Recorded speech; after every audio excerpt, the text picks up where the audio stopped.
Welcome to the Wisdom at Work Meetup for Monday, the 31st of August 2020. This evening we're joining Sharon Small, who will be talking with us about the 4 ways we lead, a clean language approach. The meeting has just started and Sharon is setting expectations for everyone, so why don't we join them? A very small experience of clean language, but sometimes to do that, it's best to have something to compare it to. So one of the reasons we're going to be going out into a breakout room early is so that you can just do what you do naturally, what you've been trained to do, what you're skillful at, just the way you do it. And then have a comparison when we do a second exercise later in this evening, where you're just using some clean language questions. Okay, so shall I share my screen, Andrew? I think that would work wonderfully. By the way, I have started recording, guys. So although it will record nothing while you're in rooms, do be aware that at least when you come back, that we now have evidence of Volker's supper, okay?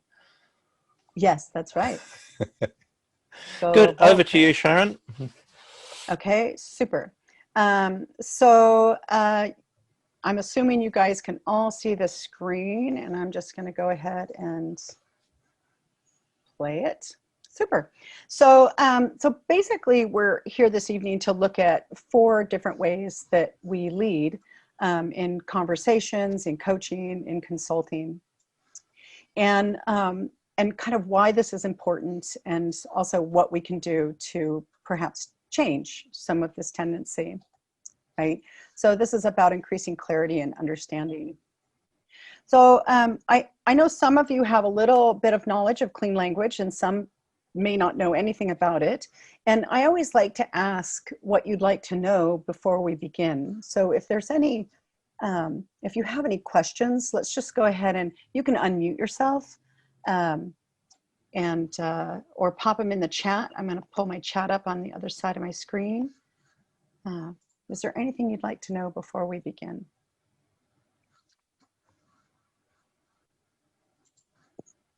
Okay. I'm gonna, yes, Volker, you have something? Oh, you have to unmute. After weeks of being on this fucking thing, I can't find my mute button. Oh, we're recording. Never mind. I don't think that was clean language. Perfectly appropriate language. Yes.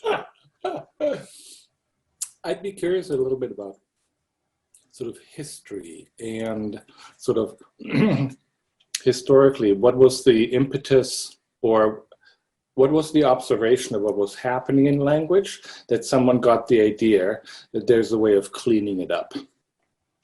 Great. I'm glad you mentioned that. We will be addressing the history. So that gives me the go-ahead to go a little richer and deeper. Okay, super. Anybody else? What would you like to know before we begin? Well, that was my question as well, a little bit about the background and what. Okay, great. What it's referring to. Okay, and referring to, super. All right, thank you, Richard. And one last iteration. Is there anything else anyone would like to know before we begin? Will we learn enough in this session to kind of have some takeaways that we can use with our teams, or? I hope so. I hope so. We're going to just be introducing a small bit, but hopefully what you'll experience through the second exercise are considered what I call the heavy hitters. If you use the questions that we do in this activity, you'll be able to gain a lot more information, and they're very additive. You can add them to anything that you're doing. It's a very neutral way of working with people, and yeah, so hopefully. And Valerie, you'll have to let me know because I'm really curious. Super. Okay, great. So what we're going to do today, and we're going to be taking a meta view on this. And as I mentioned, the first thing we're going to do is basically a conversation with one another, a little activity. And you're going to do this just the way you do what you do. And then we're going to look at the words clean, contamination, and leading as metaphors. the 4 most common ways we lead, and this is based in linguistics, not psychology, not necessarily intentional trickery, okay? And then we're gonna look at clean language and a little bit more about how to avoid unintended influence. And then we'll do a second exercise and we'll see what difference there is, if there is any, you know, what you notice about both the conversations. Okay, so I'm going to be using 3 terms today. One is facilitator, and that's basically the person asking the questions.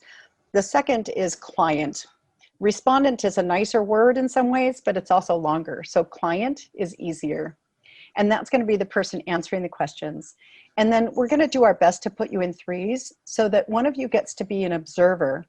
And that's almost sometimes the hardest job. That's listening without commentary and just observing what the other 2 people in the room are doing as they do the exercise.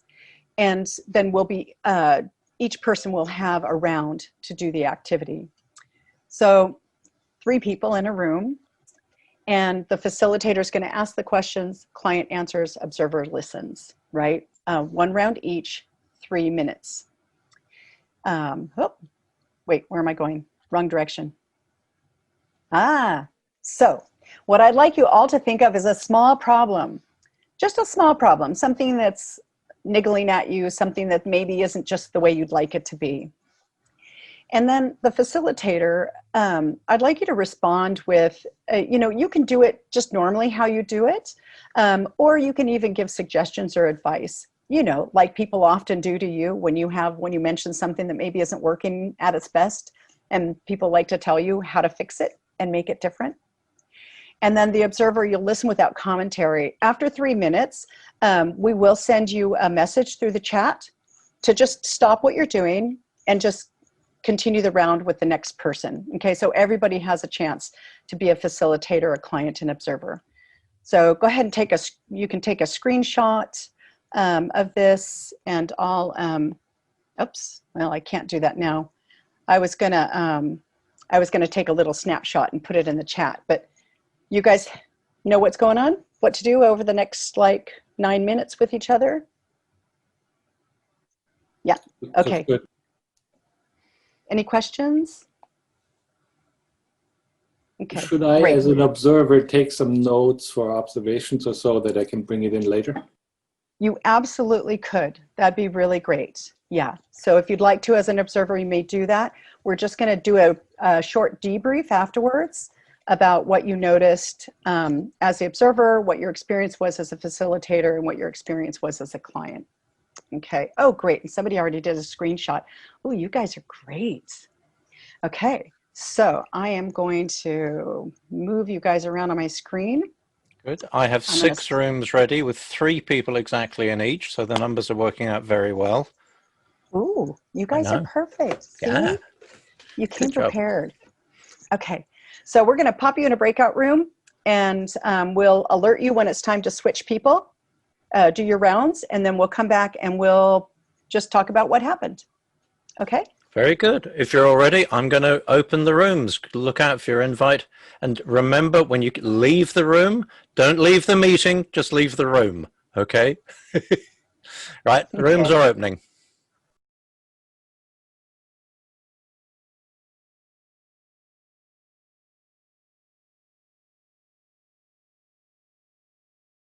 So you have to freeze yourselves in space and time for a moment.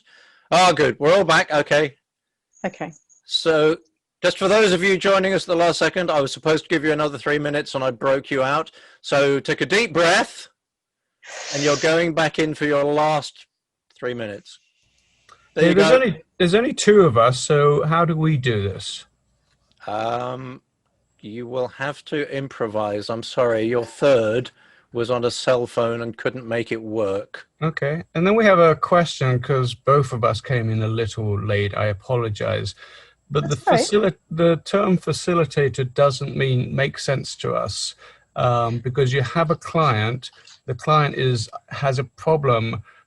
I'm presuming that client is talking to a SME, and then there's an observer / facilitator. So that's the kind of question that I think it's Sarah. I'm sorry if you got the wrong name. Yeah, no, right. Yeah, The Sarah, that facilitator Sarah is, asked us. So if you can clarify that, that would be great. it's simply a term that means the person asking the questions. Facilitator is easier to say than question asker. Okay, okay. Is it also the SME, or because I don't know what a SME is. I'm sorry. Subject matter expert. Now yeah. listen, as you guys... No, not necessarily a SME. Just No. somebody who's asking a question. So it's a conversation, really. Okay. And as you joined late, you may not have the screenshot. Let me share it with you again. That will actually show you The card, we have that. You do have that. Yeah, we have that. Yeah, the conversation one, yeah, we have that. Very good. Okay. Great. Okay. Yeah. All right. We'll just yabba then. Thank you very much. You're welcome. You're welcome to just stay here. It's fine. They're You going to be might back as well. There's like another bit over a minute and 20 or so. Actually, Sharon, if you're not on a room, why don't you come and join us? Well, I'm here. So what would you like to have happen? Well, if there's supposed to be, I think Andrew had said there's actually an even amount of people, and if you're not on another room, maybe you can come and help us, or if not, then obviously stay where you're at. Yeah, this was just meant to be an easy way of comparing and contrasting later what you normally do, whether you're a SME or whether you're just a curious person, or whether you're a facilitator or a coach. Or a consultant, with what might happen differently when you use clean questions later in the presentation. Okay, thank you. So yeah, so I can't show you what I wouldn't do because I've been doing clean too long. It's really hard for me to be like dirty when I'm talking to my husband, and then that's a whole different matter. Yeah, I think Sarah and I need cleaning. No, I mean, I have no doubt that everyone on this call is incredibly skillful. Thank you. Yeah. Okay, so we've got about another 30 seconds to go. Shall I go ahead and do a real room close this time? Let's, and yes, you can tell them real room close this time. Right, very good. Okay. Yeah, so while they're coming back, I should ask you two, Sarah and David, now that I've answered a SME question, what do you have any questions, any other questions, just generally about what we're going to be up to today? So I joined right when you shared this, when you shared this slide. So I'm trying to figure that out. Yeah. Well, thank you for asking, though. I'm going to listen a little bit to understand, like, what. Yeah, we're going to be going into more specifics and getting into the kind of the more didactic aspect of it. But, sounds good. Thank you. Yeah. Any questions from you, David, before we begin? Oh, you're muted, David. Oh. Still I'll muted. say that again. No, I'm set. Thank you very much. Okay, great. Super. Okay. And oh, good. There's the real mobile Eric back again. Everybody else, very good. Okay. This is torture. 3 minutes is just not nice. It's not nice. What kind of not nice, Volker? Oh, the bringing the throwing you through space. I know, right? It's yeah. Yeah, behave yourselves, or I'm throwing you all back into your breakout rooms again. It's not for a little bit. Just got interesting. It's the break and flow. It sort of feels like that show Quantum Leap. Yeah. With it. Yeah, you go. So okay. So now I'm going to ask you, as a client, how did that go? How was that being asked questions by your question asker facilitator person? Just generally. And you can put it in chat or you can just speak up. It's fine if we're unmuted right now. I felt like in my situation when working with my facilitator, when I had my problem, the questions that were being asked were related to, or there was a number of restatements of the words that I was using, which gave me an opportunity to reflect deeper on the things that I'd said. Dang it, you must have been with James Ramirez, weren't you? Say again? No, I'm teasing. I couldn't hear you. I was teasing that. I was saying you must have been with James Ramirez. Was that one of your partners? Yes, I was. Yeah, okay. Yeah, I knew it. Yeah, that's my husband. Yeah, if anybody's going to throw a wrench in this thing. So Edward, great. It sounds like you had a great client experience. Anybody else, just really quickly as a client, how was it for you? Did it feel, did it feel comfortable? Was it smooth? Was this a conversation that was kind of pointing to a beneficial way for you? It was an interesting experience because we all are more accustomed to the coaching conversation, where it's, again, the rules to offer your own solutions. But on the other hand, I felt like it's a double IQ, because before it was only one brain. Now you have two brains working on the same problem. And there were some new ideas. Something that I already knew, but something was new, and I appreciate the input.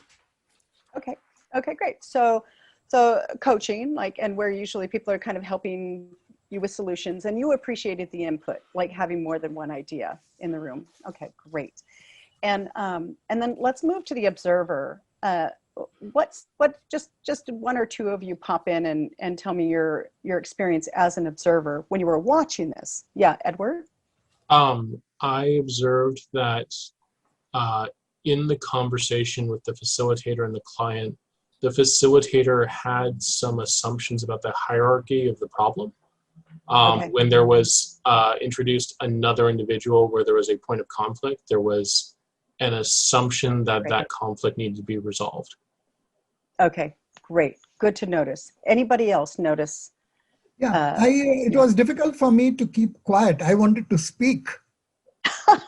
Yeah, great. Yeah, I mean, we all get buzzing with these good ideas and, great input, right? Okay. And so now as the facilitator, the one asking the questions, when you were asking your client questions, who were those questions for? Who were those questions for? What kind of questions were you asking, and who were those questions for? Were they to help? They were for me, so I know better. Okay, yeah, so great. Anybody else the same or different to Volker? Questions for you so that you could understand or know better? Yeah? I would say they were questions for both the client and the facilitator, for self-awareness of the client and shared awareness of the facilitator. Mm-hmm. Okay, so for self-awareness and shared awareness. Okay, yeah, great. Anybody? How enlightened. Volker? Yeah. How enlightened.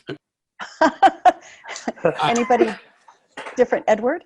I didn't come from an enlightened perspective on that, but it was more of slightly cynical of, we make our own assumptions about our own, how we feel about things. And if we don't interrogate those, then that may not truly be what the problem is that we're expressing.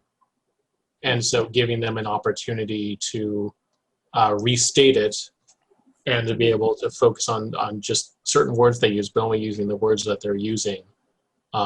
Gave the opportunity to be able to understand if there was something more than just the at the surface. You are so way ahead of the game, Edward. Okay, we're going to get to that, to the repeating the client's words exactly. And thank you. Anybody else as the observer, when you think about who the questions were for, what was the purpose? Like, what was your purpose in asking the questions you asked? Anybody else? Okay. I also had some amount of trying to remember what was on that slide, because I knew I had taken a screenshot and I was like, oh, what kind of questions did they want us to ask? Okay. I don't remember. Oh, yeah. Like, because I know it was sort of trying to get me to ask a certain kind of question that I might not have asked. Yeah, you know, those irritating conversations when somebody says, oh, you know, oh gosh, I had a problem just like that. You know what you should do? Right, that kind of thing. You know, I mean, the whole like goal is to kind of like when you have a really skillful group like this, right, you're going to get probably well-modeled questions.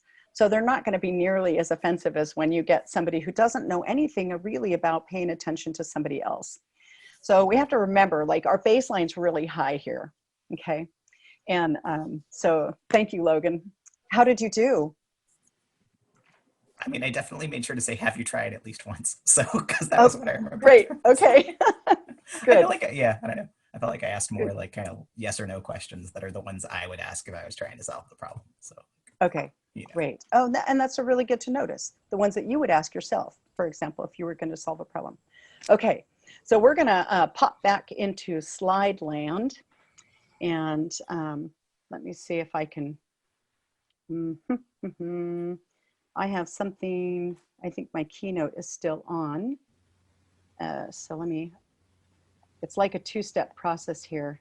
Okay, share, there we go. Okay, super. So we've done that. Can everybody see it all right? Good. Everybody see the screen? Okay, great, thank you, Andrew. And let me get back into play mode. Super. So let's start looking at what clean is and what contamination is, what leading is, and the four main ways that we do that linguistically, even well-intentioned as we may be. Okay, so clean is a metaphor, and it's a metaphor for our language being as clean as possible from presuppositions, assumptions, and personal metaphor primarily.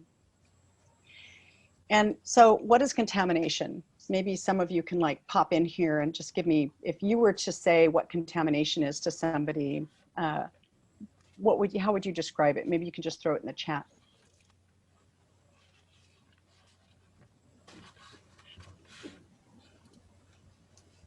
How would you describe contamination to someone? Oh, I got a new message, yay. Impurity, okay, okay. No longer clean, okay. Subject, okay. Irrelevant to subject, okay, good. Words that have connotation, character, excess of things you don't expect to have, they're spoiled. Yeah, great. Dirty. So you can see, so if we were to take this list, we could probably build a hierarchy of this list from those that have a little bit of like a moral character to them, like that clean and dirty, which we often get as clean facilitators, right?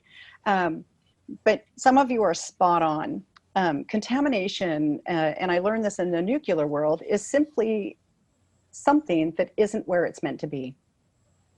So it's not good or bad. This is not good right here, this image, but technically contamination is simply one thing where it isn't meant to be.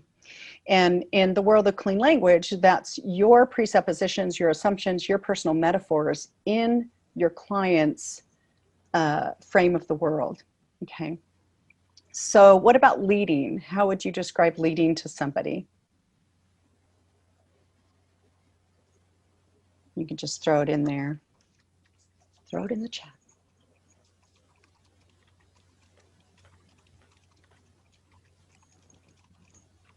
And when I have you all in a room, I just have you all talk over each other because it's really fun and it's like gets more interactive. So yeah, so direction and intention, great. Yeah, super. That's a really great way of looking at that. Giving someone a direction, directing them to consider, okay. So, and then there's emotional well-being, talking about logical problem, great, yeah. So you guys are spot on with that one too. Leading is basically taking someone where you want them to go. So when we ask questions from our frame of curiosity, we are leading even if we don't mean to. It happens. It's not villainy. Now, I know that there was just a big political conference, and so I'm going to have to leave like nefarious leading on the wayside for right now, but most often, most of the time, people like you and I, we don't mean to lead people to our view or what we want. We really have the intent of helping them get more of what they want and do an excellent job. So let's look at how fast this kind of input can happen, right? So we're going to try a little thought experiment. So I'd like you to think of an elephant and just think about the size, the shape, think about where it is maybe in relationship to you. And if a few of you could put something in about what kind of elephant is your elephant. You could just pop that in the chat. What kind of elephant is your elephant? Great. Yeah, Looney Tunes. African, cotton pink. Great. Lying in its side in the water with the tip of its trunk poking out. Yeah. So you begin to get how, even though the structure of an elephant is, we'd all know it if we saw it, but each of us has our own individual elephant. Okay. So it seems like we're all on the same page, but actually the idiosyncratic differences are important. Okay. So now I'd like you to think of a cup of coffee or a tea, if you're a tea person. And again, the size and shape, you know, oh, Richard, oh, sorry, I just saw that in the chat. Okay, so the size of shape of the cup, perhaps, where that cup is in relationship to you. Okay, Starbucks, caffeinated, great. Yeah, Pete's, yes, best bone china. Okay, great. So now you can see that you also have your idiosyncratic cup, right? So a Yorkshire Gold, okay, great. Oh, a tiny cup of Italian espresso. That actually sounds really good right now. Okay, so just kind of hang on to that. And then I'd like you to do this next thing, and that is think of an elephant with a cup of coffee. And what just happened? And if you want to pop off the mic, you can. You can just like unmute yourself. Let me know what just happened with that when I asked you to think of an elephant with a cup of coffee. Broken china. Broken china. Okay. Anybody else? My elephant got anthropomorphized. He's sitting up with his legs crossed, holding a cup in front of him. Okay. Okay. Great. I went straight to it had better be decaf. It better be decaf. Okay. Mine actually turned into Andrew's real elephant and held another kind of cup with the tea in it. Oh, wow. Okay. Okay, great. Yeah, so you had a really complex, we call this a conceptual blend. So Sarah even had a more conceptual blend than, and maybe some of you had a similar experience. She actually kind of adopted Andrew's elephant and it came into her original blend. So this is just an example of how fast two divergent things can be mixed in our mind. This is something we do just so fast. It's faster than knee-jerk. And this is why the language we use and the words we choose are so important. Because if we're not trying to influence somebody, something so simple, even really, really different concepts or ideas can be blended and merged in a heartbeat. And we'll never know what our client actually had in mind if we're doing this inadvertently. So let's look at the four most common ways that we lead. I'm just trying to move my windows are all over. There we go. Okay. So the four most common ways are introduce content, and that's very simply, I'm not trying to be like really technical here, although we have some technical words in there. Very simply just adding our words or ideas into the content of the client before we're asked. So a client might ask you, what's your idea? That's a permissive question. Then you have every right to give your idea. They are seeking something from you. But until it's explicit, sometimes it's best to keep our content out. Okay. Then we have structural presupposition, and that's asking questions based on our assumptions, or what I like to call our model of their reality, right? So they have their reality, they have their model of their reality, which they're telling us through their words. Then we create a model of their model, we make an assumption about it, and then we ask a question. You see, it gets really complicated. And it gets very far from the source. Then we have logical presuppositions, and these are questions that prompt faulty cause and effect relationships. Okay. And then we have evaluations or judgments, and these are often premature. We're constantly evaluating. We cannot do something different as human beings. You know, as soon as we stand up to take a step, we're evaluating. Is the ground flat? Is there anything in my way? What's to the left of me, right of me? I mean, it's just what our brains do. But when we're working with others, it's important to do what I call guess and check. So when we make an evaluation or a judgment, we can check it by asking questions. So what happens when we do this first kind of leading, this introducing content? You know, it basically, again, it's just adding something in that wasn't there from the client to begin with. And the client or the person we're talking to has basically two routes in front of them. They can adopt what we've said as good enough or close enough, or they can argue against it. And unfortunately, in the therapy world, they call this a resistant client. So, and you'll often hear that term in the coaching world as well. You'll hear people called resistant, argumentative, you know, incompatible. And often it's simply because they are pushing against added content that we're introducing that doesn't fit what and how they want things. Does that make sense? Good. Any questions?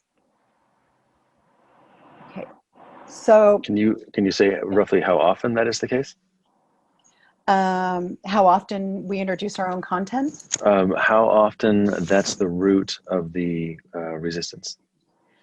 It would just depend. It's like until there's a specific context, it would be really hard to say if that was it. But oftentimes it is. If you were to record the session and look at how much of yourself you're putting into a question or idea. I see somebody said something about teenagers. You know, we do it as parents all the time because we know what's best and we know what's good for them. Even when we're trying to be open and facilitative and, you know, like conversational, we still know what we want. And it's not always compatible with what they want. Okay. So, so paraphrasing slightly changes the meaning of what's being said. Now, David Grove, the originator of clean language, and we'll talk about him a little bit later, he studied Virginia Satir and Carl Rogers. So he comes from the humanistic version of psychology. And he noticed that even with these incredibly experienced therapists, they were slightly changing their clients' words. And when you change the word, whether you change the tense, adding INGs, EDs, making it grammatically correct, you know, inverting something like child for children, you slightly change the meaning that the client gave originally, and you're actually using your worldview. Okay. And it doesn't have to be like huge red flags, right? It can be as simple as a word like impact. If you look at this, it's the facilitator or the interviewer that introduces the word impact. So the client's trying to get a little clarification. So this is kind of midstream in an interview, and the client's trying to get a little clarification about what part of life this person is asking about. And then the facilitator repeats himself 2 more times, impacted, impact. And you can see eventually the client just gives in and they adopt that metaphor, impact. Now, it doesn't seem like much, but we'll never know what that client was going to say. We'll never know how they were going to express how that memory, what that memory had to do with their life, their learning, who and how they are. Another word that is similar to impact, but even like if you were to take a spectrum of metaphor, like from like zero metaphor to like way, way, way, way metaphorical, rupture is like way up here on the like big end. And after this class, Google rupture and look at some of the images. They're pretty explicit. So the question is, how does a coach handle a rupture in the coaching relationship? And that's a huge metaphor. It's a huge imposition. There are other ways of asking that same question that would be less affecting, right? So how does the coach handle, you know, when there's, you could say, I mean, you could choose almost any word that's less metaphorical than rupture. And then paraphrasing metaphor. So this one on the bottom, this is the kind of thing I was talking about when I mentioned like telling people what to do. You know, here's a great example of paraphrasing that's I find really offensive. If somebody were to say this to me, I'd be all like, you know, what? So the client's just saying, hey, I couldn't keep working with him. I had to quit. I didn't see any other way out. There's no heat. There's no emotional reference, right? So you threw in the towel and called it quits. It's like, I mean, think about how would you respond if somebody said that to you when you were just mentioning, like, just, you know, hey, I didn't want to work with him anymore, right? So that's a really good example of both interjecting content and using metaphor.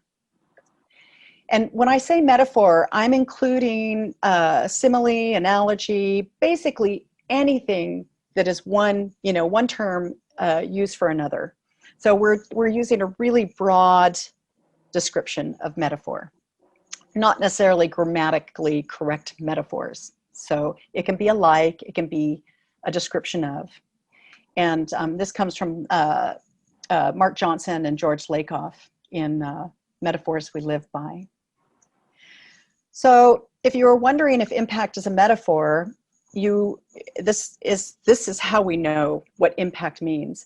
And, you know, not to get all neuro on you, because like I'm not a real fond fan of brain porn, but I think it's pretty well known at this point that emotional pain and physical pain are felt in the same area of the brain, right? So this is one reason why we use words like impact or rupture, because they have a sensory meaning to us. We take things from the real world, like the physical real world, and we apply them to our intellectual and our emotional world. Okay, so the next is about structural presuppositions. And again, this is just asking questions from our assumption. So the structure or syntax of this question presupposes that a situation or an idea that the client hasn't previously stated existed, right? So this is completely based on the assumption of the facilitator. Remember the threw in the towel one? That's actually a really good example for this one as well. And again, unless the facilitator's presupposition is noticed and then rejected by the client, you're going to have a client that acquiesces to the presupposition. And before long, you're going to have an entire conversation that's going in a different direction than perhaps the client intended. Have you ever had a conversation with somebody and you thought you were going to talk about one thing and suddenly the conversation was way off tangent? Basically what that person has probably done, if you were to record and parse that conversation out, you can almost bet that you've been following the presuppositions in their language. And again, it's adopting or rejecting. And most of the time, clients will adopt what's happening. So brain porn. So brain porn is the overdependence on brain images and, you know, microscopic neural connections to explain everything that happens and, you know, why we are and what we do. It's just, I call it brain porn because there are a lot of programs that shore up what they're doing by kind of taking neurology and neuroscience out of context and applying it to what they do. So, yeah, like they've done studies where they had 2 papers, and one paper had an image of a brain and the other paper didn't. They were identical papers, and the one with the image of the brain got higher marks. So it's just a little interesting sideline of mine. So, okay, so here's some presuppositions, right? So this person has just had a heart attack and they're being interviewed about what their experience was when they went back to work after having a major heart attack. And here you can see the facilitator introduces the idea that it was hard. Not only that, they also introduce frightened and worried. Okay, so the client doesn't adopt it. Well, you know, he says he kind of adopts hard. Okay, at first, but then I'd say, no, I just know, plod along, carry on, you know. I just don't know why it happened, really. So then the facilitator goes in for the double blow. And this is a really common pattern. They want to know something about how hard it was. This is their presupposition that this person had a hard time going back to work, and they're going to beat it until it's a dead horse.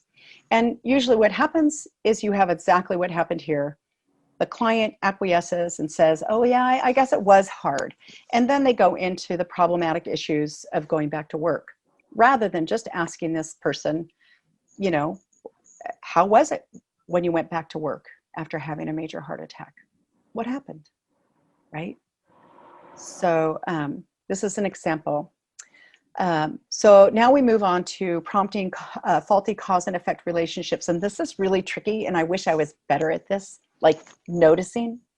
But this is basically a question that presupposes a relationship between one thing or more that have not been specifically identified by the other person, or even proven logically or in fact. So this happens all the time. I teach critical incident interviewing, and this happens all the time when you have a subject matter expert and they go in to do an interview to find out what happened. There are these little guys all over the transcript. So we don't get to find out what's really happened for this person that's being inquired of before the subject matter expert. Like I teach actually for somebody who doesn't know anything about it to go in first and leave the later questions for the subject matter expert after the basics have been pulled out. And again, we're back to this, you know, unless it's adopted or rejected. And again, most people will either, they don't notice it and they adopt it, or they notice it and they try to push against it, and they're often told that that's not the way it is.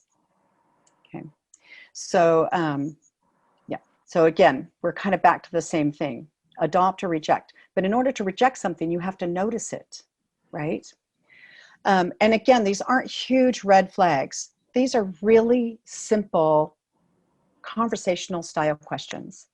How important is the therapist-client relationship to the outcome? What's presupposed there?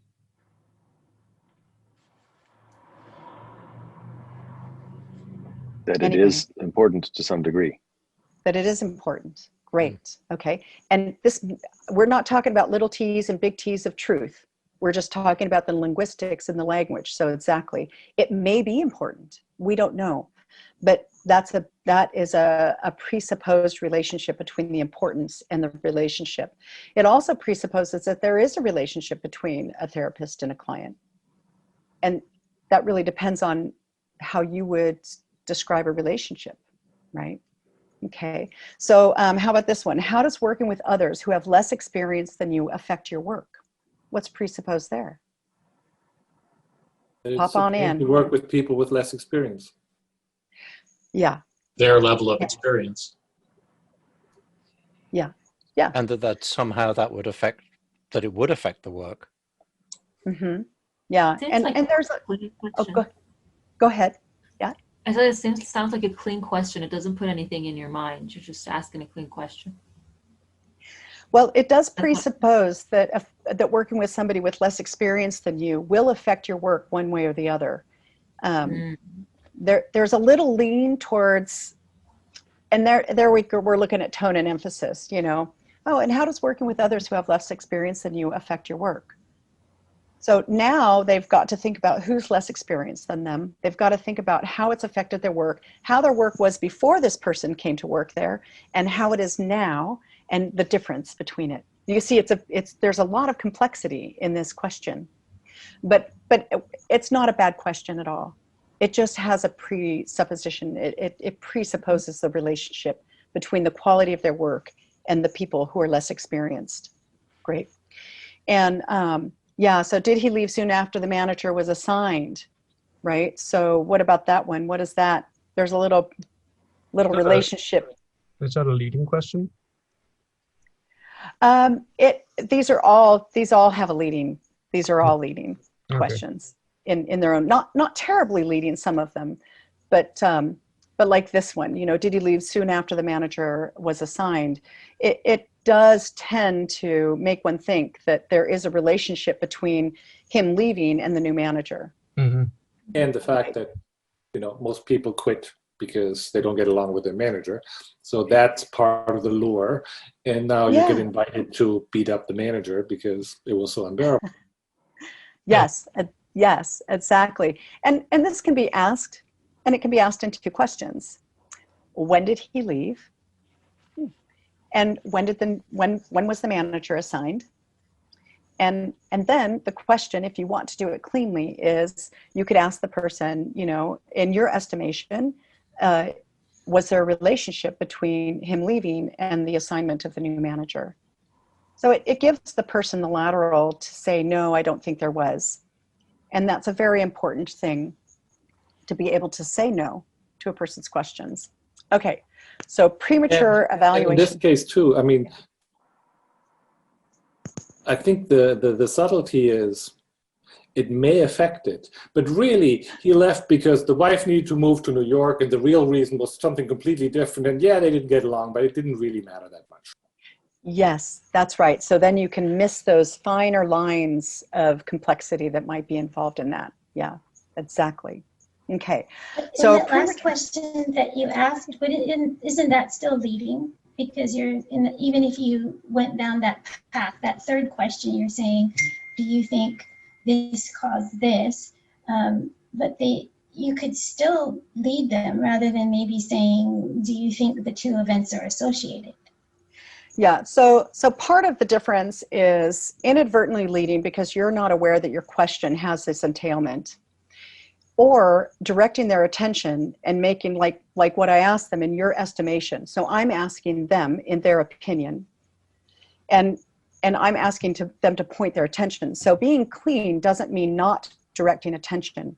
What it does mean is doing your best to keep these additives, these logical relationships out of your questions if you can, right? So I was just sharing a cleaner way, not the best way, not the only way, but a cleaner way, which is basically kind of getting some dates and then asking in their opinion, if that's important.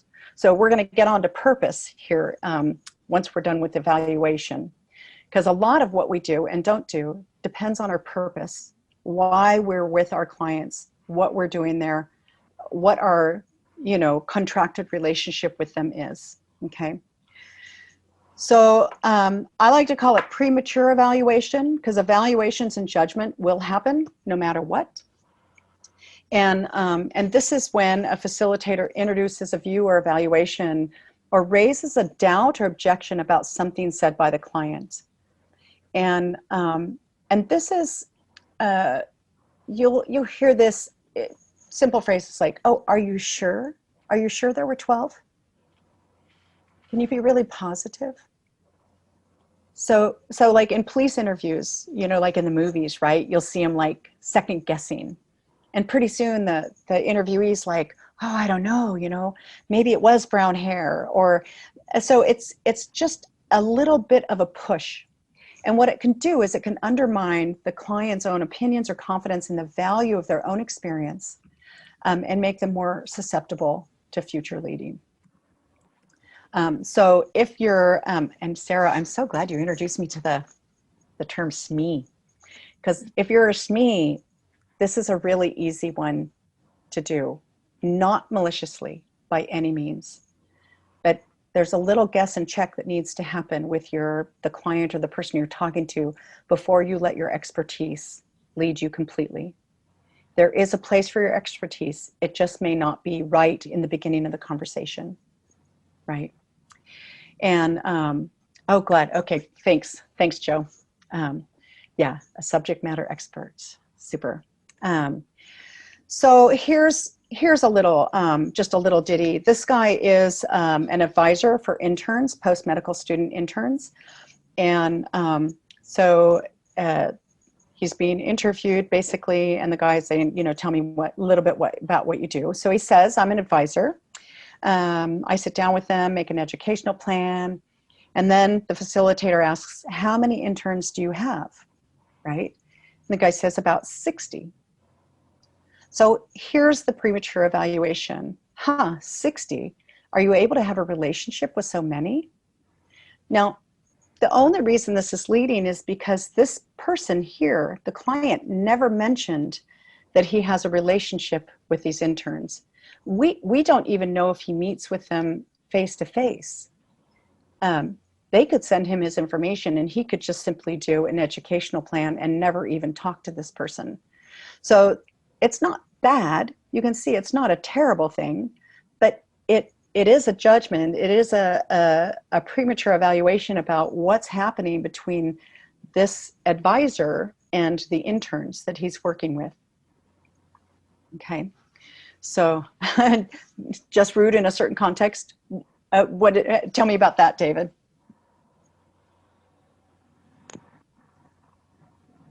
Can you unmute? I'm interested. I'm curious. Where are you? Sorry about that. That's no, all right. I'll tell you in private though, but no, I won't tell it here. You won't tell it here. Okay, as you wish. Okay. Oh, never mind. I wasn't paying attention to the chat. Okay, I've got my hand up. Never mind. I'm going to scroll down. Okay. So, so what do these all four types of this leading, what do these all have in common, right? We've got added content with personal metaphor. We've got the presupposition. We've got the premature evaluation. We've got faulty cause and effect relationships. What do they all have in common? Each one of them. Imposing my way of thinking on the other. Perfect. Yeah. Thank you, Volker. Yeah. Imposing my way of thinking on the other person. And that's simply through adding your own words or your own ideas, right? And so then the question is, pardon, Sarah? Sorry. I have a question. Maybe you spoke about this in the beginning that I wasn't, that I still hadn't joined, but doesn't the purpose of the questions that we ask decide or define if the questions are clean or not? What if I'm actually what if I'm a police investigator? I actually want to direct it to where I'm assuming that kind of relationship between the cause and effect in my mind, and I want to make sure that if that actually is it or not. Does that make the question clean? So the cleanness of the question, is it from the asker perspective or from the client's perspective? How do we look at it? So the cleanness of the question is from a linguistic perspective. Okay. So, so it's context is queen. It is the context that begins to decide, like, if you have an idea of what happened in the accident and you want to find out if that was so, the real trick is to continue to ask the person you're talking to questions that let them tell you their story.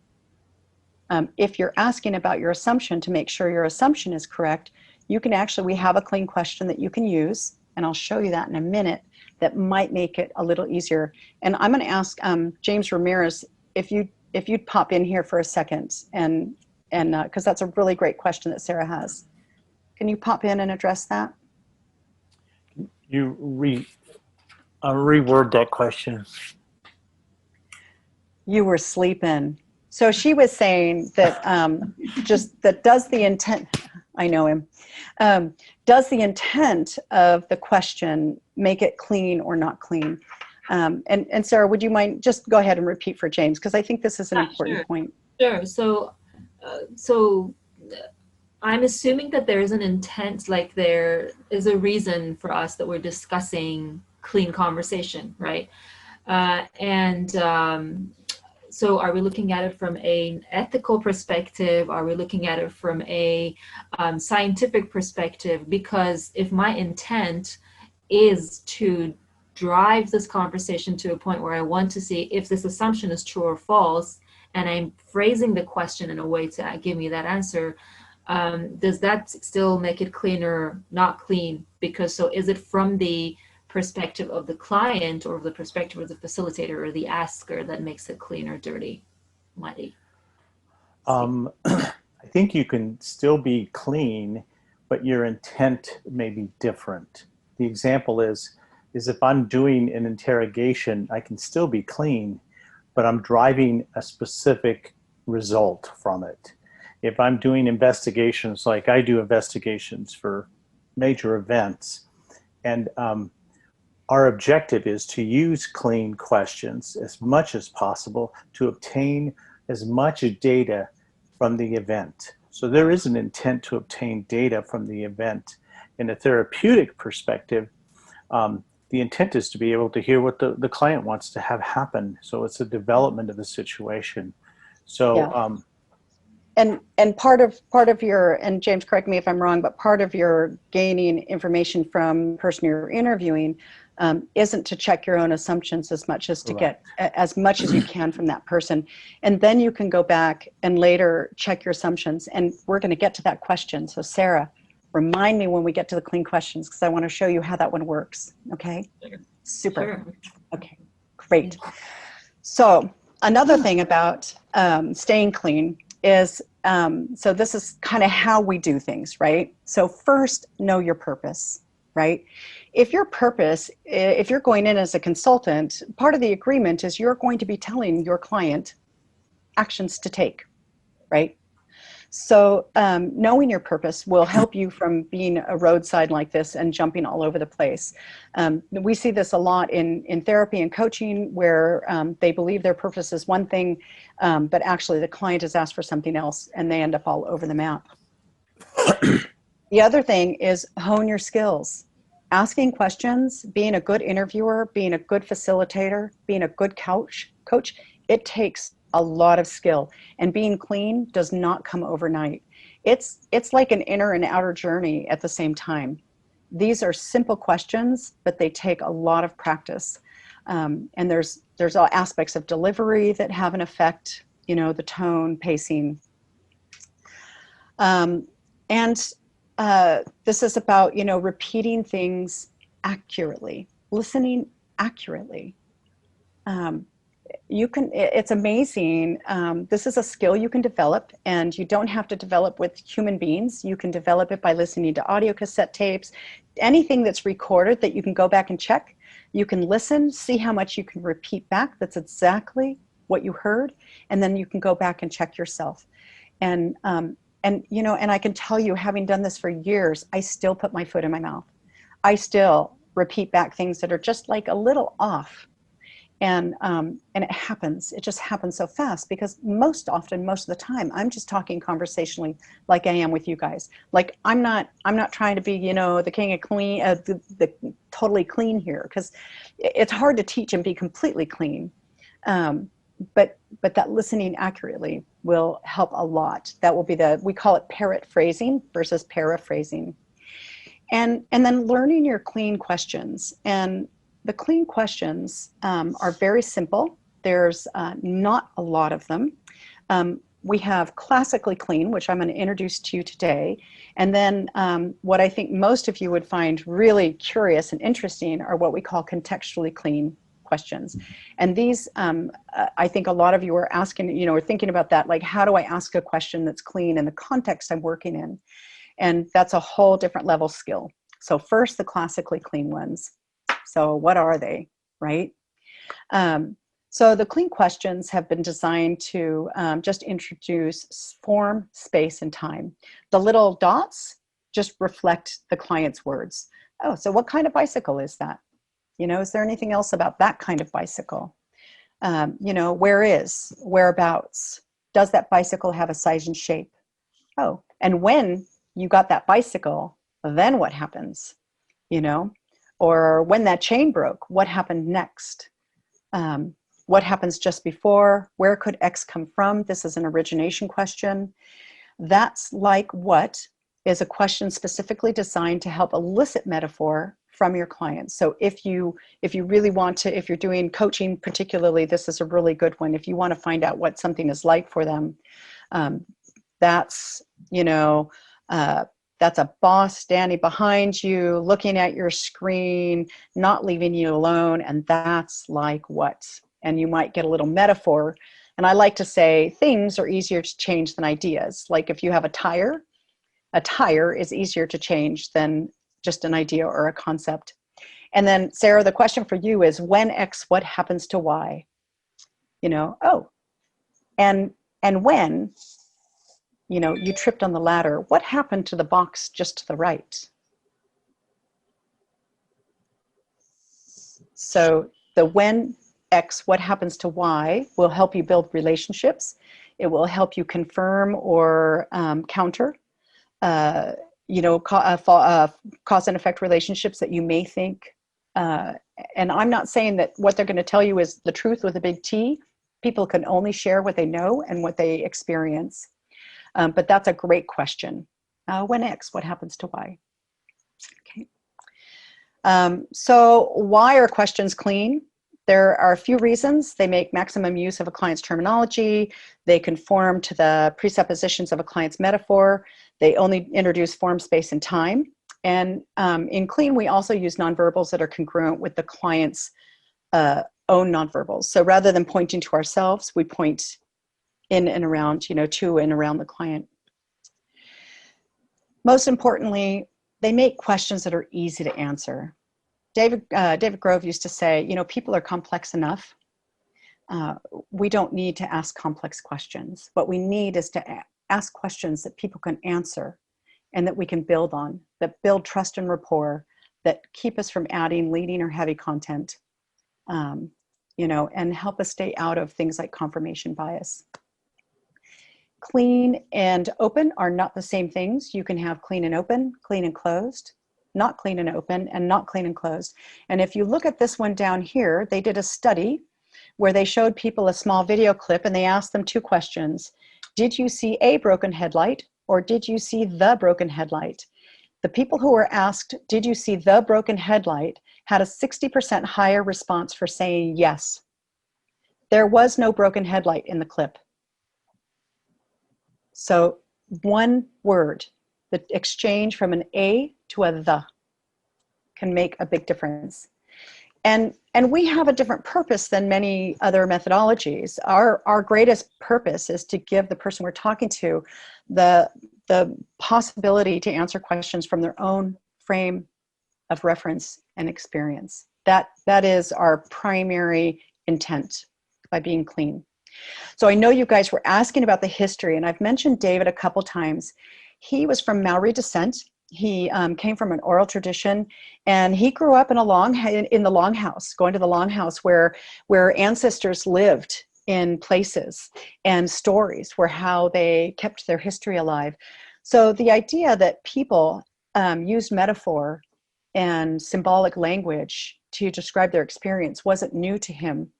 And as I mentioned, he studied, when he got into psychology, he studied with Virginia Satir, Carl Rogers, other people of that era. And he was the one who began to notice how the subtle changes made a difference in his clients' responses. He was discovered by James Lawley and Penny Tompkins. They modeled David for many years, 4 or 5 years, and they wrote a book called Metaphors in Mind. So if somebody, James, maybe you can type that in the chat, Metaphors in Mind. That's kind of the big guns of the clean language book world. And I know somebody else mentioned Judy Reese's book, Clean Language, I think it is, with Judy Reese and Wendy Sullivan. So those are 2 books to get started with. In clean, we look at 3 domains of experience. We look at the conceptual, which are big words that don't really have any meaning until they're put into context. Remember, I was saying context is queen. So we have the conceptual, like trust, believe, community, hope. The sensory, you know, what I see, taste, smell, hear, feel. And then the symbolic domain, and where clean really excels is in this symbolic domain. So David Grove has a book. I see Edward. He has a book. It's not the best book to read to find out what he was up to. Metaphors in Mind is really the one to go towards. If you go to cleanlanguage.co.uk, they have a plethora of articles where you can go from introductory to very advanced thinking. In clean, I've mentioned metaphor a bajillion times, and this is also part of our intent.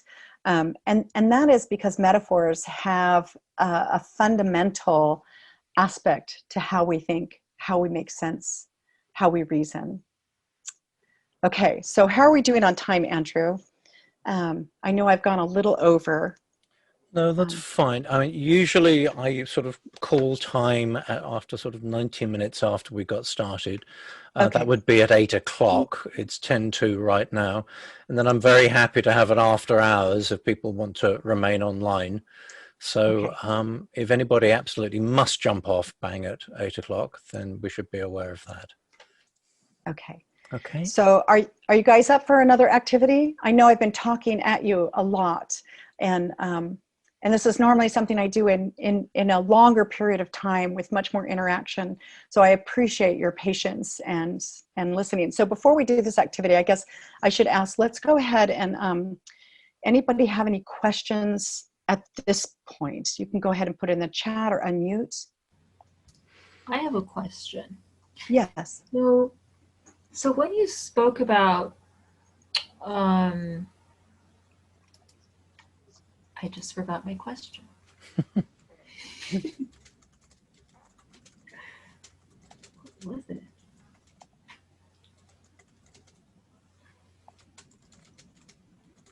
Oh, so when you said when people like, oh my God, it went away again. And she wasn't sleeping.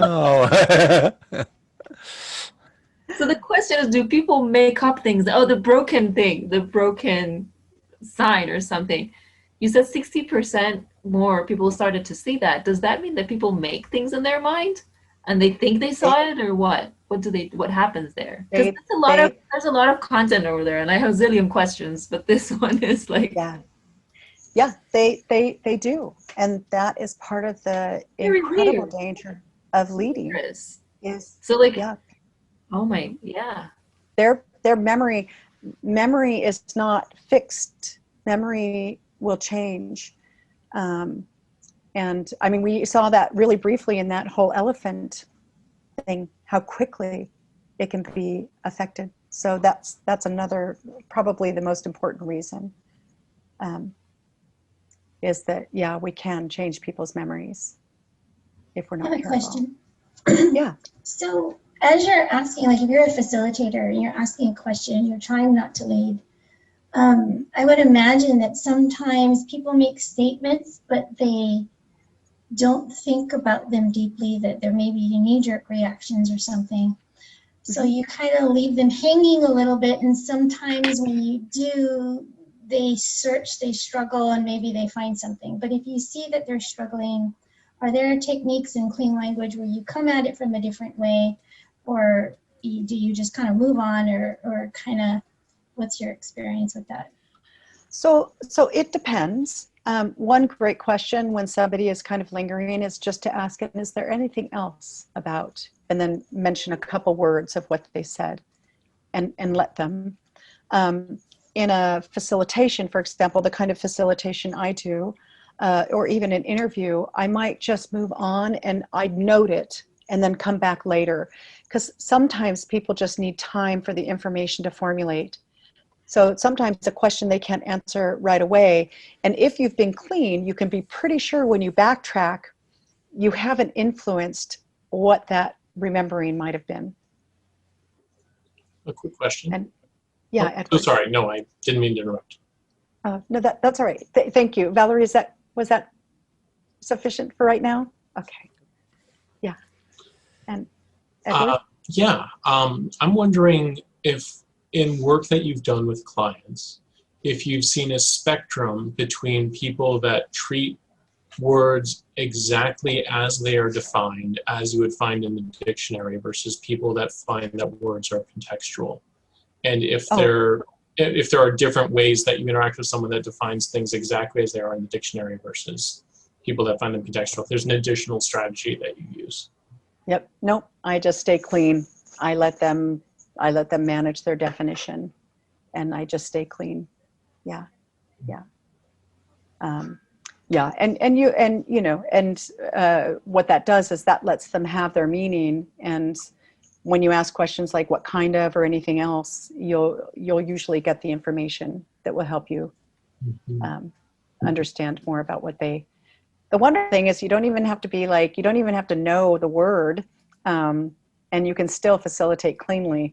I had one of my first students was from Japan, and his client used the word scaffold, and he couldn't remember what a scaffold was. So he just said, oh, and what kind of scaffold? And does that scaffold have a shape and size? And where is that scaffold? And pretty soon, from the client's description, he figured out what a scaffold was. Ah, one of those things you put up against the building and workers climb on.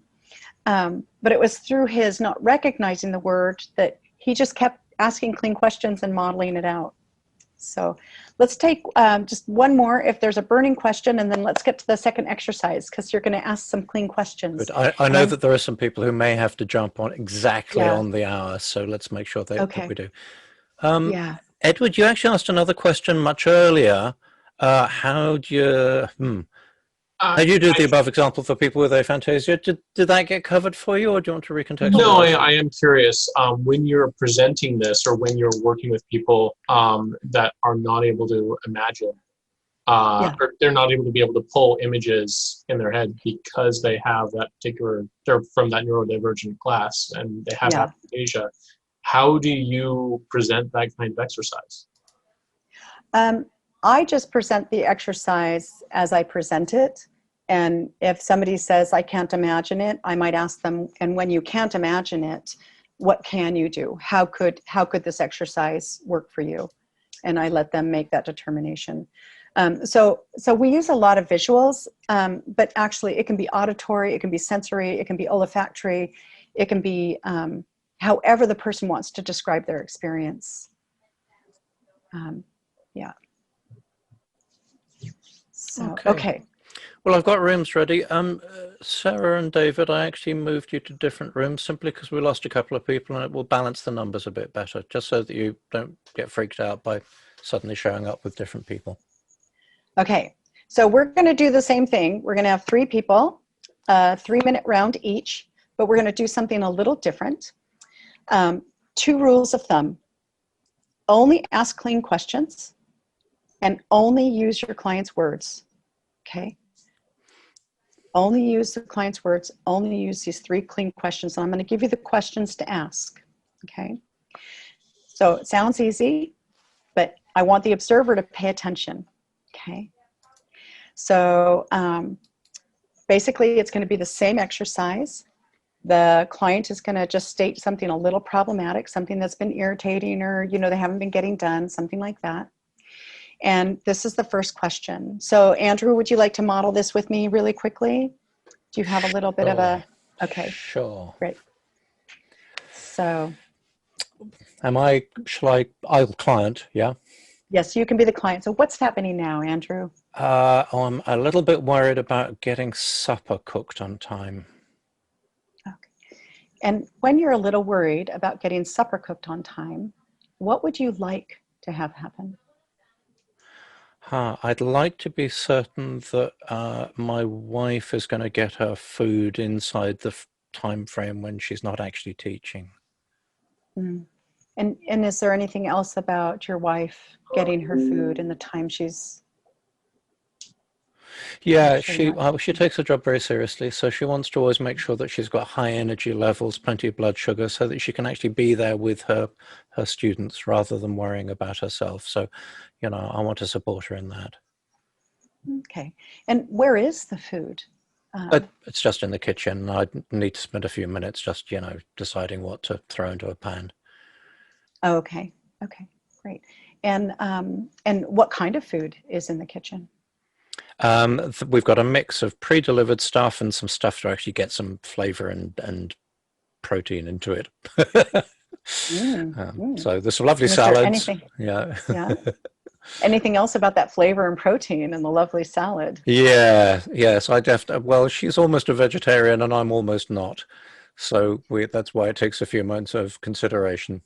Okay, great. And would this be an okay place to stop? That would be perfect. Thank you. Okay, great. So I just wanted you guys especially to hear how this first question goes. So you just repeat the little bit of problematic material and what would you like to have happen. And you can ask these questions in any order, whatever makes the most sense for information that your client has given you, okay? And so are y'all, are you able to take a snapshot of that, Andrew, and post it? I think Joe just did it. Good work, Joe. Thank you very much. Great.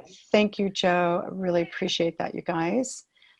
So I'm going to stop sharing, and thank you for hanging in there. Let's go do this thing. Be clean. Okay. Be ready for your rooms in 3, 2, 1, go.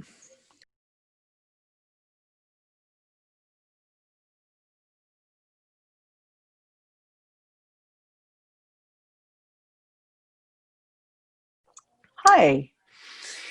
I was just revealing back, my everyone. secret opinionation. Hello. So welcome back.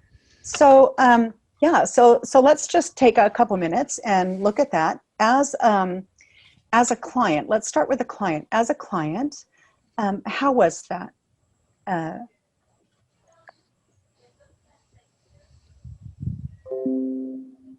Just go ahead and more insightful.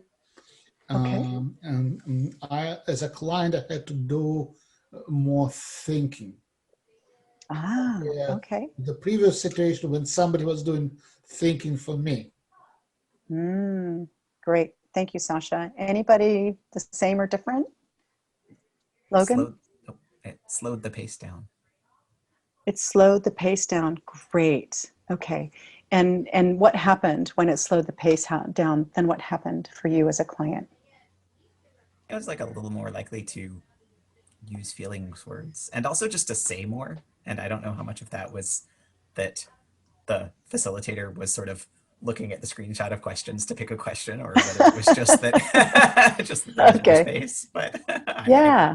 I'm speculating there. I don't know. Okay. Okay. Anybody else? Different. Sure, that's a good question. What if, how do you slow people down? I thought that was a good question because many people are kind of jittery and want to keep on speaking. What's a tactic there? And it depends. Some of it is in Clean Wheat. We have a way. What we do is we try to pace the client's pace when we're repeating back their words, and then when we ask a clean question, we just do our best to ask it a little more slowly and a little more lyrically, giving the person a chance to enter their own thinking. Like Sasha said, we're asking the client to do the heavy work, right? We're giving the work back to the client. Okay. Anybody else, anything different as a client? What was your experience being asked the clean questions?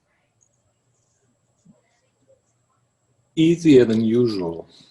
Okay. Or any filtering about, oh, what's the agenda? What do I have to defend myself against? That suddenly sort of fell away, and I could just get a clearer sense of myself. Yeah. Yeah, that's really nice, isn't it? When I was talking about it, helping build rapport, that's part of it, is you can begin to depend that you're not going to get sidewalled or have to suddenly go, what? Like, yeah, your internal experience is respected. Yeah, great. So how about as the facilitator, how did you do just using the client's words and just asking these questions? Edward.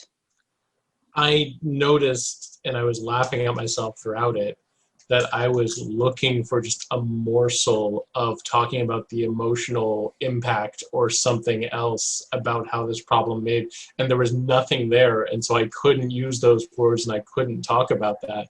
And so I kept talking about the problem, but I noticed in my own thinking of how apparently I was presupposing that I needed to understand how they felt about something to be able to offer any kind of understanding or any kind of solution, or understand how they were impacted by this. And that was really interesting for my own personal work, to be like, yes. God, I can't find this, but why am I looking so hard? Yeah. Oh, that's fantastic. Empathy as presupposition. Wow. Yeah. It's just like,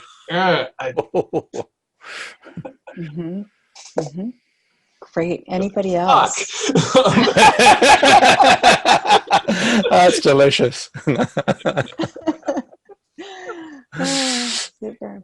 Okay, anybody else as the facilitator? Anything same or different to Edward? I want to call out Joe's note in the comments as someone who's taking an NVC course right now. I feel you, Edward. That's brilliant. Yeah. Super. And yeah, and so as the observer, what did you notice as the observer? How did your facilitator do? Just sticking to the client's words and just asking the clean questions. Pavit. I thought there was a lot of difference between the first and the second time. Great, thank you. The facilitator was not creating any judgments, no assumptions. So the conversation, we stuck to the same questions, the same problems, and the answers were completely different. Super. Yeah, and thank you for bringing that up about the first and second. Anybody else have anything different? Is it Pavit? Or it's Pavit. Pavit. Yeah. Okay. Thank you. I have a curiosity. The first two questions are variations of things I'm familiar with, use every day with coaching. The where question is something that's not strongly in my arsenal, and that felt awkward to me. And I had trouble both as in multiple roles in this exercise, figuring out how to apply that in context. Yes. Yeah, it is awkward. It's a little different question. And it can be sometimes it can be a little hard for the client. Now, we know that we know from, back to neuroporn, we know from neuroscience and linguistics that our experiences live in and around us. We even have words for like proprioception, like when you imagine or when you hear things, they come from somewhere, right? And so asking the where question, like when we're working with someone and we say where or where is that, and it's about their internal experience, that it isn't uncommon for a new client to not quite know how to answer that yet. And that's part of getting things to a metaphor or to thingness, is things live in space. Chairs don't just live in the ether. Things live someplace. Even if it's a dictionary, even if it's in the dictionary, it lives someplace.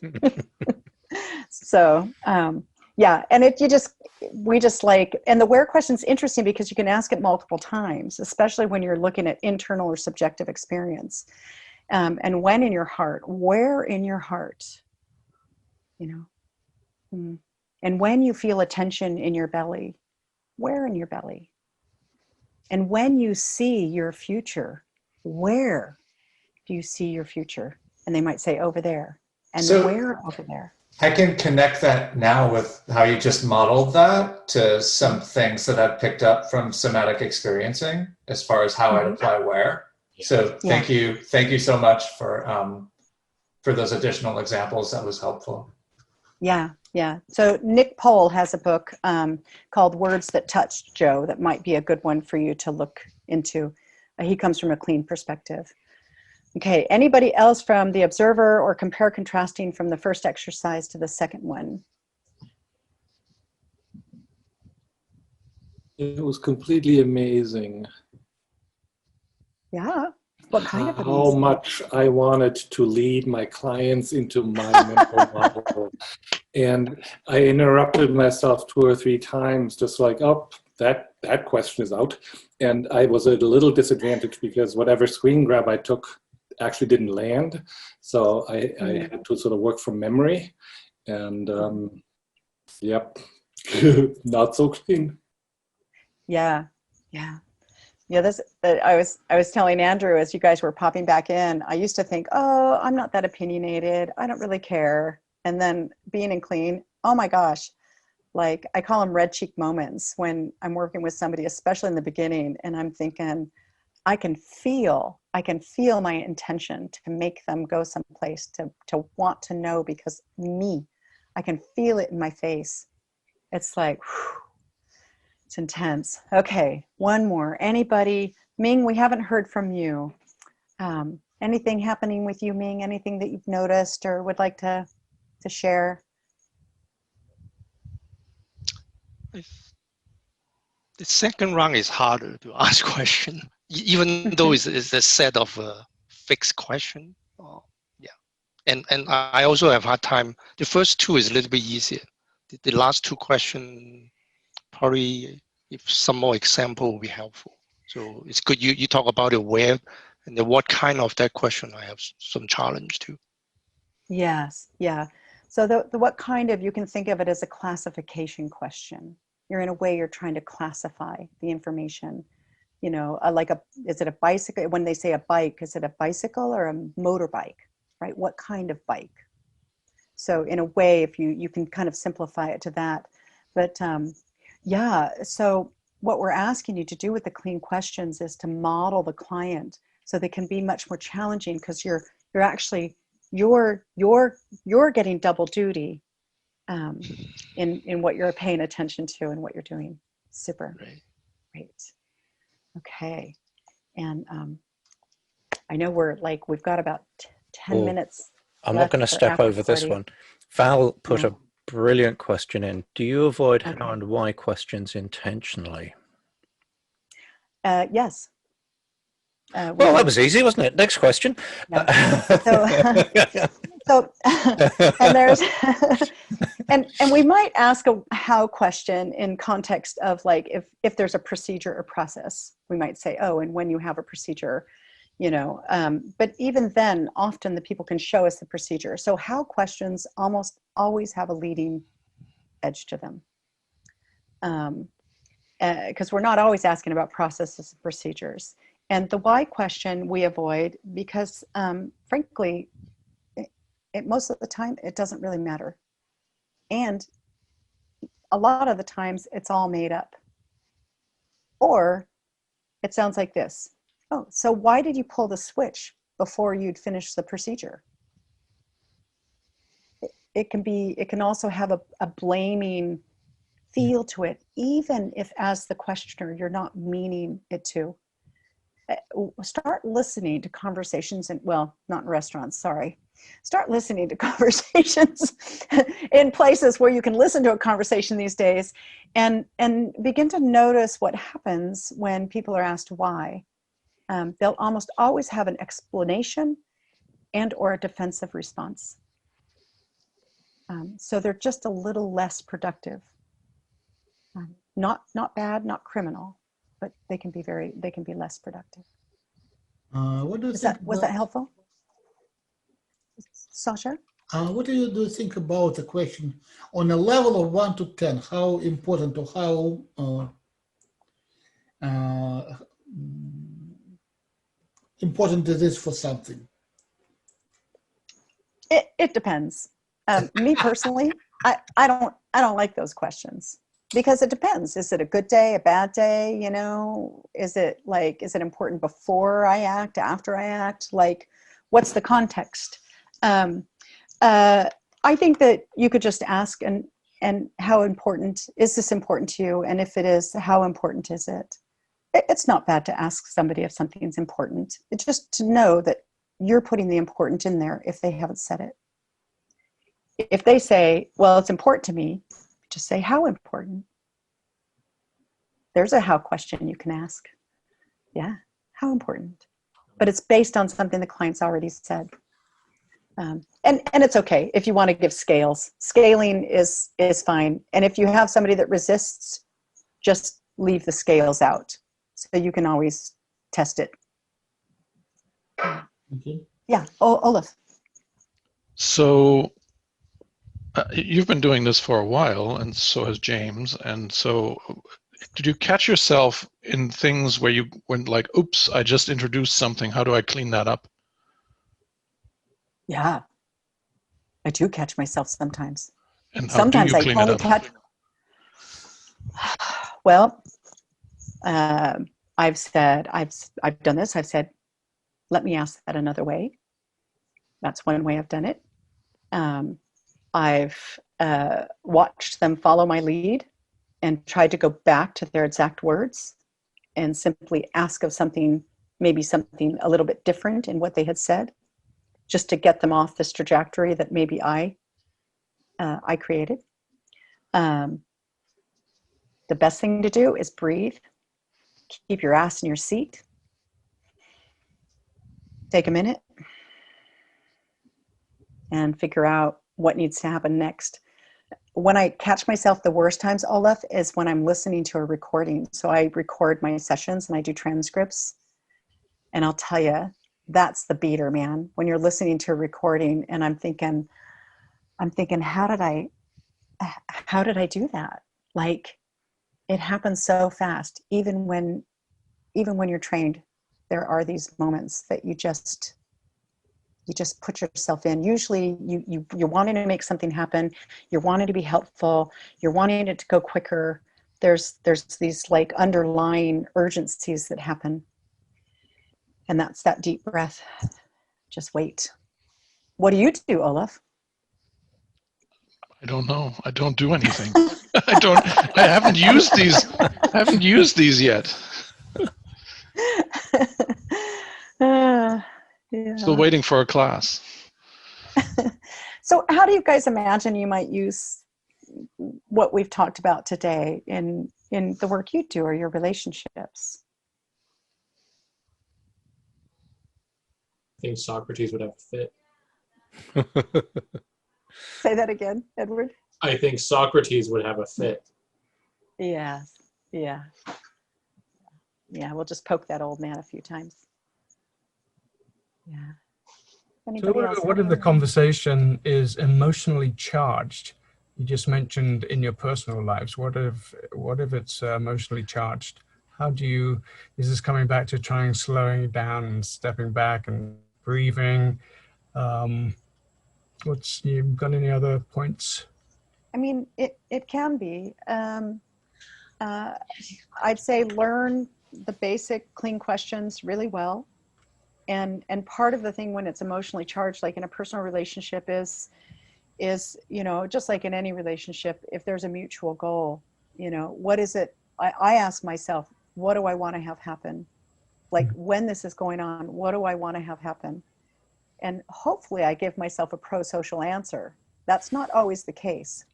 When I don't give myself a pro-social answer, I try to remove myself from the situation. But if I ask myself, you know, when this is happening, what would I like to have happen? And I can give myself a pro-social answer, I just introduce it and do my best to stay present.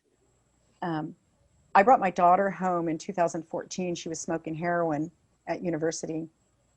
And I just used, what would you like to have happen? What needs to happen?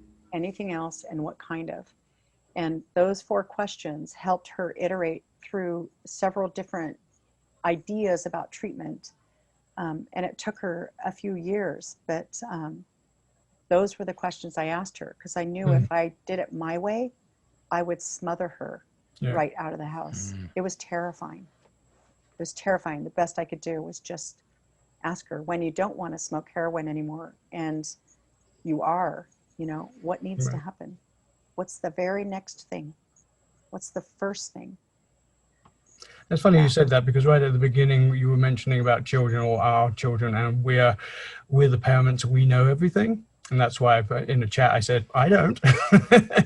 I expect him to actually know more than I do. Yeah. I thought that was kind of interesting.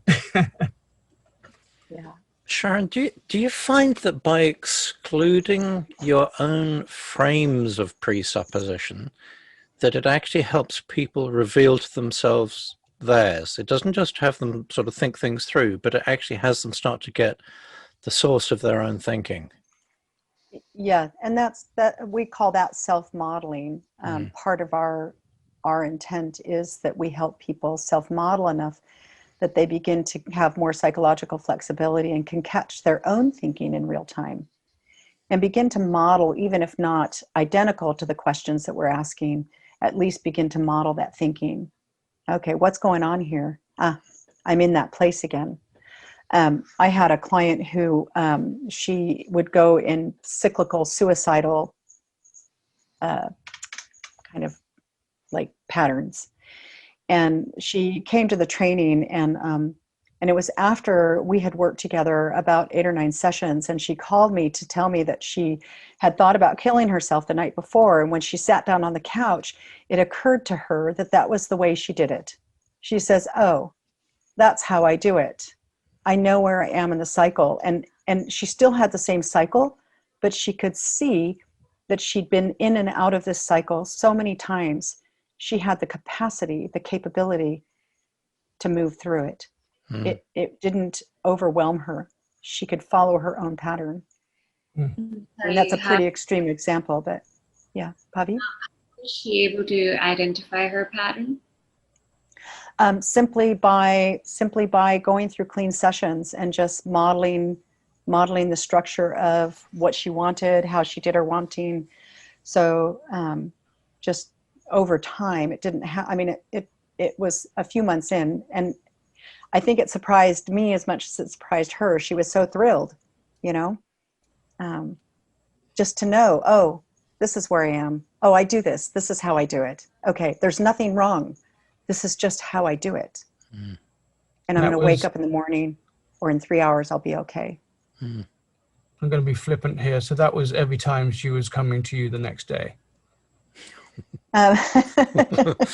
You are sassy, David. No, just that one time. Just that one time. And it wasn't our intent. It was something that she got from the sessions. So whether you notice what kind of manager you are, or how you do your interviews, or the kinds of conversations you would have with friends, or just your thinking, really it's about how do you do your wanting? How do you get what you want? So I have a question. I mean, basically this purpose here, whatever the context is we're helping them with a problem of some kind. In this particular. I see. So do you ever solicit or even ask, or how do you conclude it? Do you ask for sort of a goal, an action, or anything of that sort? I do not. I do not. I start with what would you like to have happen? And this is in a coaching or therapeutic frame. I start with what would you like to have happen? And then I help elicit a metaphor for their experience, how they want it to be. And I let them take that and do what they need to with it. This is also, if you look up clean language interviewing, so a lot of what I've introduced here actually comes from the interviewing field. And we found that that's specifically helpful for people in business, like my husband as a manager, for example, doing investigations, agile style coaching, where you may be working with problematic material, but your focus isn't necessarily to coach them through a personal problem, but perhaps a work problem. And that would, of course, Valerie, there, the context would be perfectly appropriate if you wanted to set some kind of, some kind of goal or an additional outcome that may not belong to the individual. Because in work, we have our personal outcome, we have the outcome to our job, we also have the outcome for the company. So there's this whole other kind of telescopic structure around us at work. Does that make sense? Yes. So maybe this is a different context. So you talk in a therapeutic context. If they're seeing you successively, whether it be coaching or whatever, do you ever assess or try to get your client to assess or anything, sort of the progress that they're making? Any kind of, so it's totally open. It's a bit like sex. So when I teach coaches, they often end the session with something that sounds a little like, and how was that for you? And what that, you got it, yeah. If it's in a business context, you might do like a pre-questionnaire and a post-questionnaire as a way of having some kind of assessment. Like if you're doing doing a case study style intervention is perfectly fine, yeah. But I don't do it because I don't want to put my clients in a position where suddenly they're trying to tell me that I did a good job, because that's not my intent. I mean, my intent is to do a good job.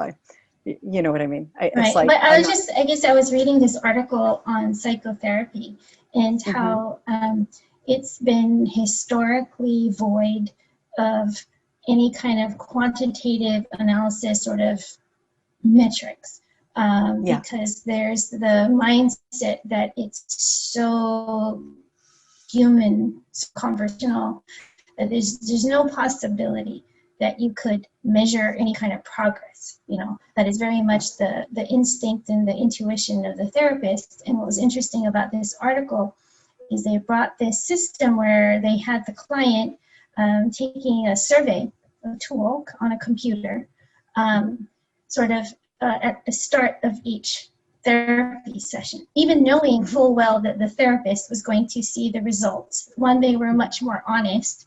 And two, what they found was the therapists themselves had a bias to whether they thought their client was improving.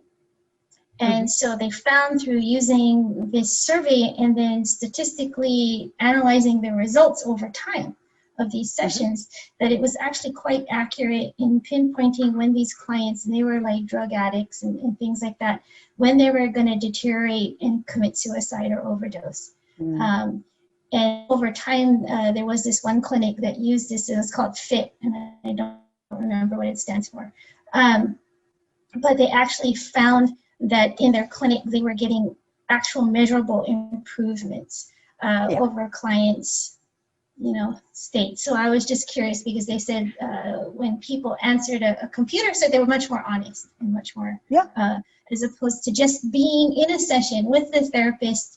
The clients took a more student role of wanting to please the therapist. And so often their answers were changed accordingly. So I'm just curious. So part of that is you'd have to look at the assessment, because the assessment questions are built by someone to point a client in a particular direction. But how we tell is, in a therapeutic or coaching context, is you can tell by the metaphors that the people are giving, and the client will make it apparent. But as the metaphors change, that is an indicator. So when you have someone who, it's like boots on the ground and they're all worn out, and it's like me and my group, where it's like we're at war. When it goes from being at war to being running a carnival or being pirates, that's a substantial change in the metaphor that shows a level of, let's just call it, productiveness that's happened. So yeah, because when you're at war and your rations are low and your boots are worn out, that's very different than being a booty band of pirates on a boat, where you're sailing across the ocean and having an adventure. So that's more how we measure it, is and I just have avoided doing case studies, only because I mostly have done therapeutic. But in the interviewing world, we actually have a quantitative way of looking at the interviews and looking at the level of influence. So this is something that's starting to get written about and published, is the clean language interviewing and the difference it makes in actual studies. So yeah. We're just not that big yet, Val. We're just like a little tiny group of people doing something incredibly amazing and curious. So, yeah. Anybody else? Because I know Andrew has food that needs to get done. And a hungry wife that needs feeding, yes. Yeah, and I'm happy to stay on. Andrew, if you want to make me host, I'm happy to stay on for a few minutes. I'm actually going to stick around. I haven't had the high sign yet, so yes. Oh, no high sign. Okay, let's go, you guys. Yeah. It's really interesting. As these guys know, I'm a big fan of Convey. And I have to say that one of the areas where I find Convey is of the most use is with people who are suffering from, in Convey terms, what's known as entrainment, where they're so highly invested in their sense that they know what they're doing, that they wrestle profoundly with situations where they don't know what they're doing, either by insisting that they do and doing more of it, or all kinds of dysfunctional strategies. And one of the sort of standard Cynefin approaches for dealing with that is to introduce them to an exercise that will have them basically pass through a state of confusion and chaos and start to reveal to them that they're actually dealing with situations where you can't know ahead of time how to deal with that. Mm-hmm. And it hadn't struck me until this evening. Sounds like you're teaching them to be a clean facilitator. Right? It just struck me that clean language is the most wonderful low payload way of leading. It would be a leading, but leading them out of a state of being stuck. Yeah. And as a facilitator, you have to be incredibly flexible about not knowing. Yeah. Because our goal isn't to understand the client. Our goal is to help the client understand and be themselves. Yeah. Yeah. So bring on those Cynefins. We'll confuse them. Yeah. The other thing that's always a big deal for me is theory U. And the whole thing of getting out of, being in what's called downloading, which is the state where you're listening for everything from a position of your own existing habits and past. And to open the mind, and then to actually open one's heart and actually start to be over there with the other person. And then to even open one's will to be with stuff that's showing up as brand new that previously would have been entirely unavailable. Again, clean is a phenomenal way of approaching that. Again, just with no presupposition of just being present to whatever is showing up. Yeah. And the other thing that's really nice about it is you can pretty much come to clean language with any psychological theory background you want, personal development theories. It's fine. You come with everything you know and every howness that you are, and it adapts and it works, and it's because it's just incredibly neutral. Yeah. And it doesn't depend on your beliefs. It doesn't depend on whether you are a wordsmith. I mean, some of the best results I've had have come from non-native English speakers working overseas, because there's just so much less assumption about how English should be spoken. And what happens often with native English speakers is they correct the grammar. And this is the one thing that can be really frustrating, especially if you really like the way things sound, is you want to correct the grammar. But if you just say it, if somebody says runned, I runned away, you say, and when you runned away, what kind of runned is that runned? It's so easy to say when you ran away. Yeah, Olaf, yeah. I feel tempted to ask a question that I think I've asked you before. Note-taking. Oh, note-taking. How about that? Because a lot of this is really about being, like you said in one of the slides, listening accurately and reflecting accurately. Doing that can be hard, especially in the situation that you were told where you go, oh, I've messed something up. Now I need to go back all the way to before I messed it up and take up the thread again. I would imagine that you would need some notes to be able to do that. Yeah, so the clean language methodology, whether it's interviewing or coaching kind of frame, we're not very eye contact focused. So I know we're all looking at a screen, so it's really hard to demonstrate this, but we really are trying to listen with our senses and our ears and paying attention with our eyes. So when I began, I took copious notes. And now what happens is I take a lot of notes at the beginning, but as the metaphors begin to build, as you begin to notice them, it becomes easier to remember. A concept is much harder to remember than a metaphor. It's like, it's harder to remember something like, oh, we had such a joyous time. It was really filled with trust and blessings, and everyone was quite excited. That's a little harder to remember than it was like we were at a carnival, everybody was having fun. It's like the carnival. You go, oh, carnival, right? What kind of carnival? Anything else about that carnival? And then that leads me to another question, actually, which is, how important is it to dig for metaphor in a non-leading way?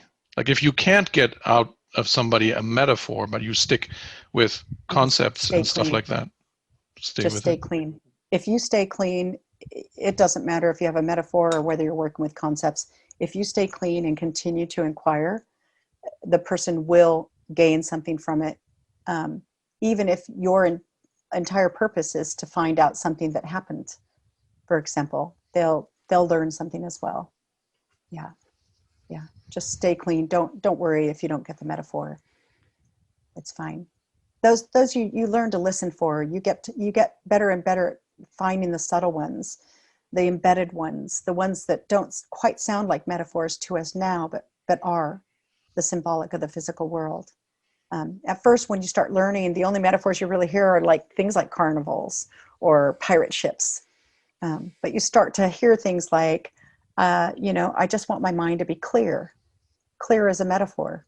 We know it because of the sky or a window.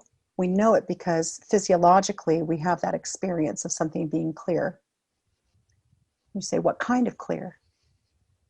And if they give you explanation, that's fine. Just stay clean. What are we taking with us after? So we're doing, we're having a session, say, with a SME at school, at the work.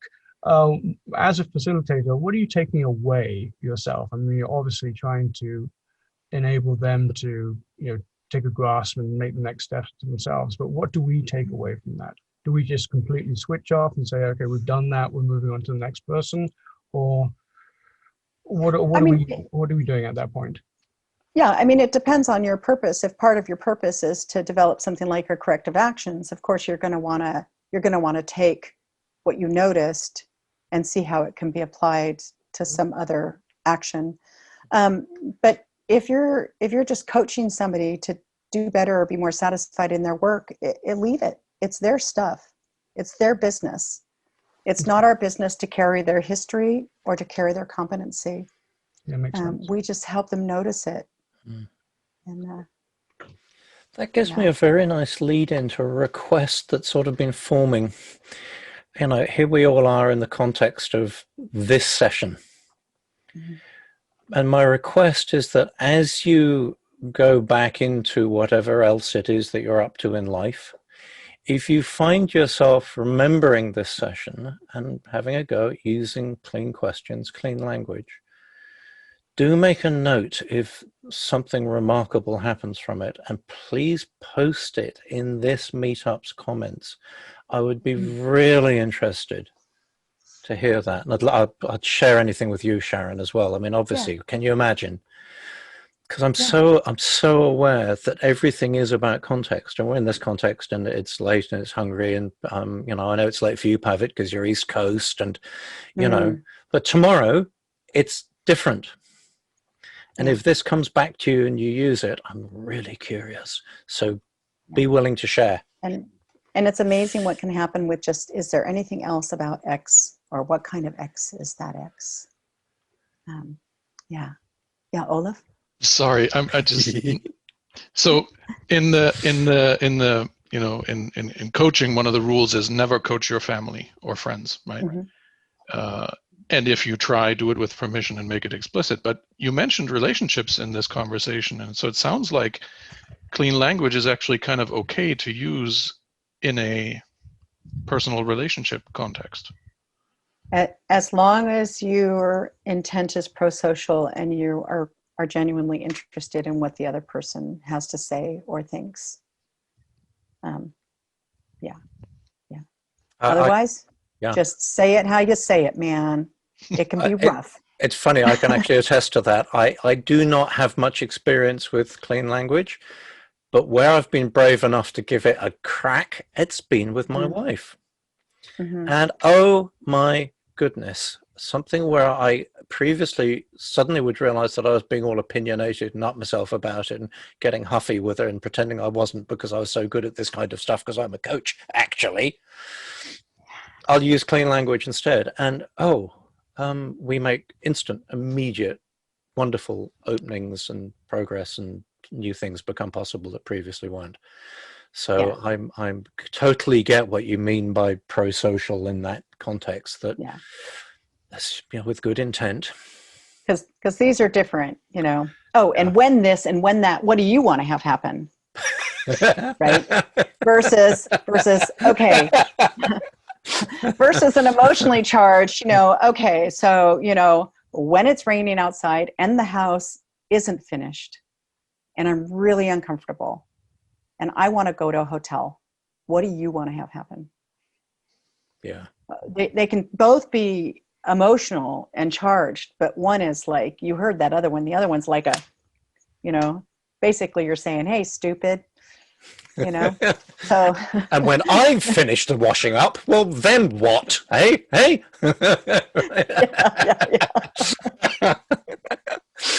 Oh man, this could be, you could so weaponize this and have fun with it. Oh my goodness me. And let's not, all right?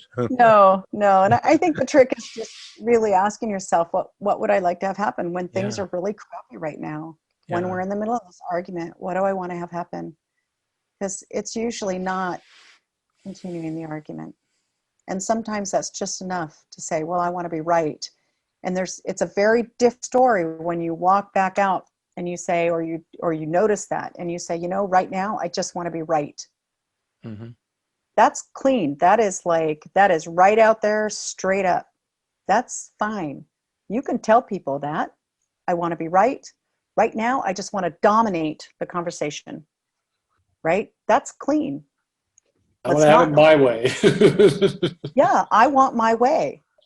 You know, because usually if we can say that, we also recognize it's probably not going to happen, you know, and that's different than wanting your way and continually just, you know, battering the person. Sometimes it's just better to say, right now, I'm just really mad. I want to dominate the conversation. I want it my way.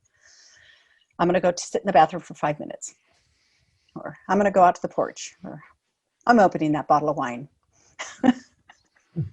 I can also see where you use language and say clean, but you're also setting boundaries about what you expect or want, but can be very clean about it.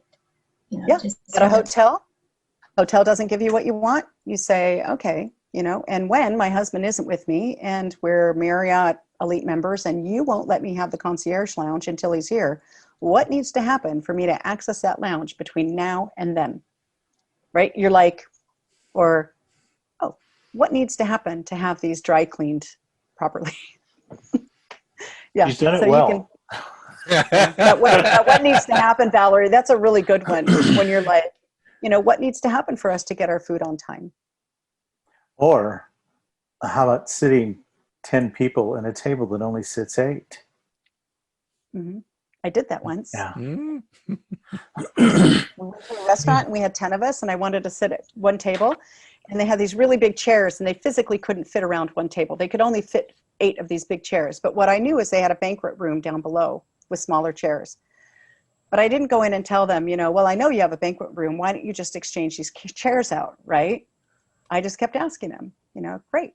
I understand you can only fit 8 at a table. What needs to happen for all 10 of us to sit at one table? And I was thinking, my idea was we were just going to push 2 tables together.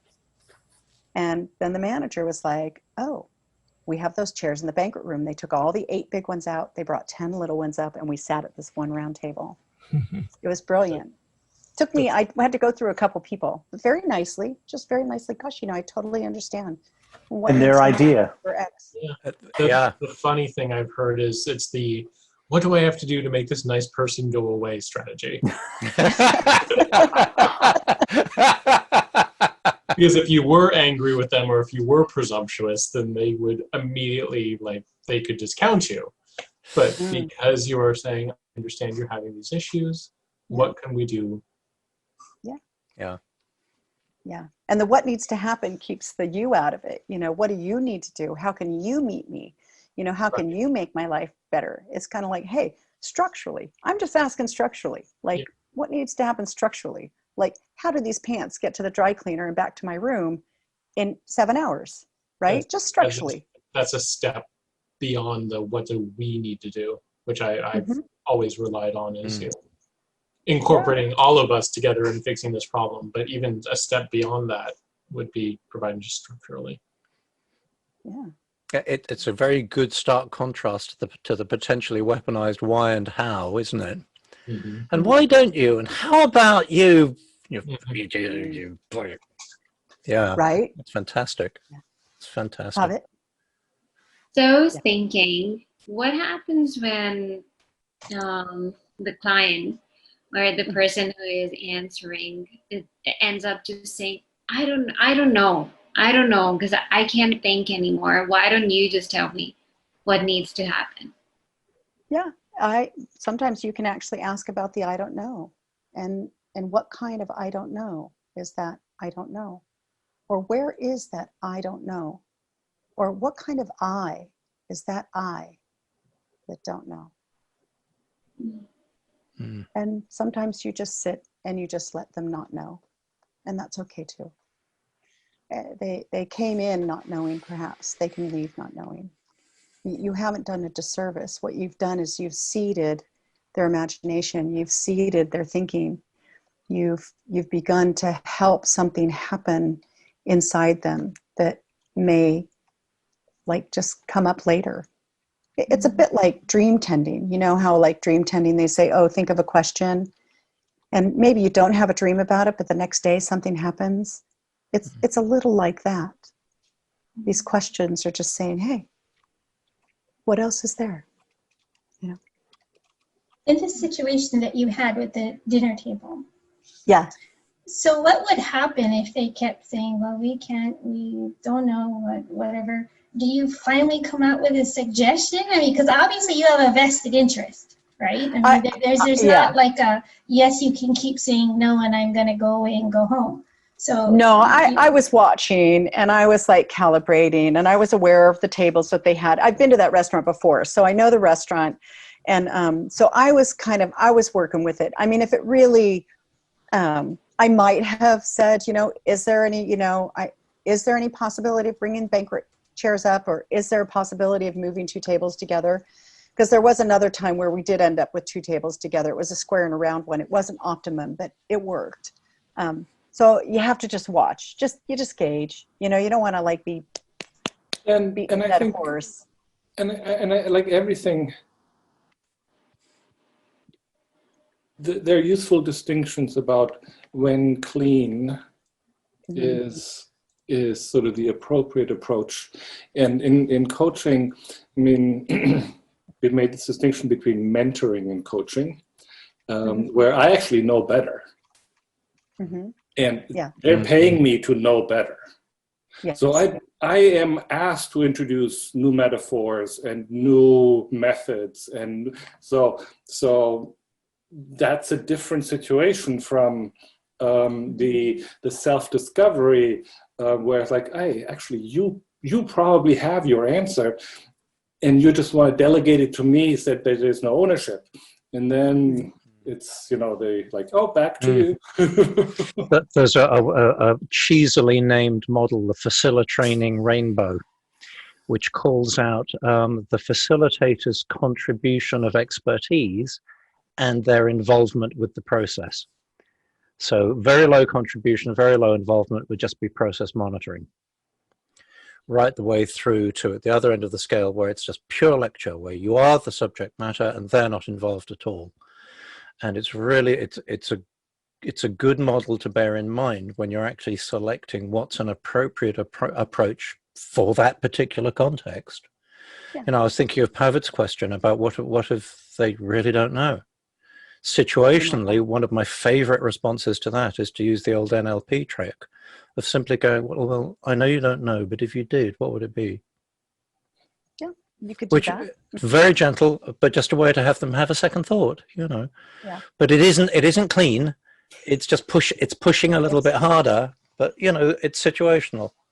It's not terribly dirty though. It's not bad.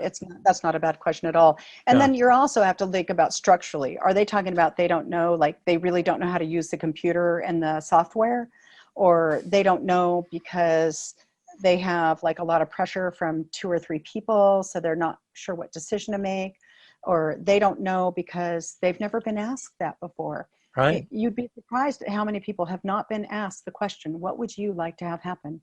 So it's not uncommon for them to just say, I don't know. And you say, okay, you know. Then you just wait. And eventually, if you give them time, they'll come up with something. And Volker, I'd be surprised if your mentees don't know a whole lot more about what they're doing. So I'd ponder a few clean questions in there, and then do more like the co-creation. Especially if you get a lazy one, man, you gotta like work that guy. Just like work it. Well, that's like the definition of coaching, isn't it? Releasing other people's potential. Yeah, some of them know they've got it, some of them don't, you know.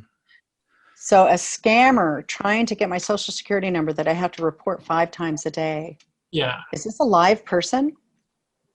Yeah, I mean, because I not only get the robocall, but then I dial through to get someone on the phone so that I can be able to try and get their name, or try and get something I can be able to apply to the fraud tip line.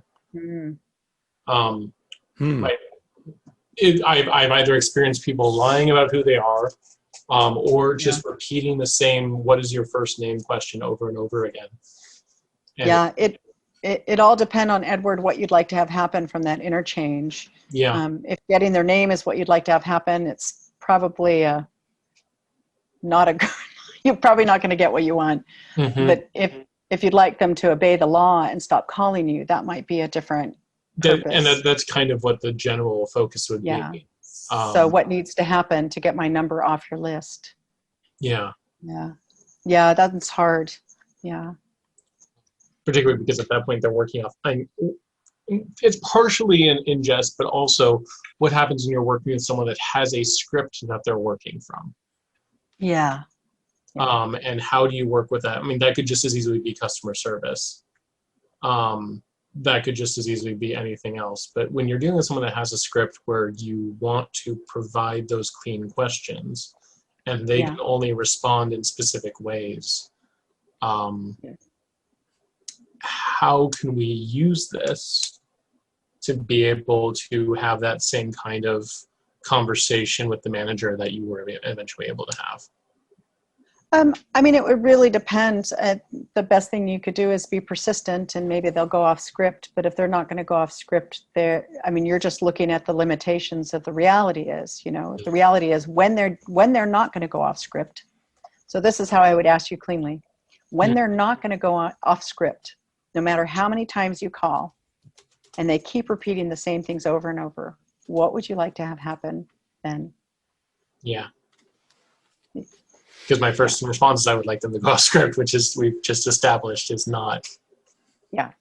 And I would just ask that again. And when they don't go off script, when you want them to go off script and they don't go off script, I would like stop being annoyed. So for me, that's not it. I would like them to understand what impact they're having on others' lives in trade-off for the money that they're being paid.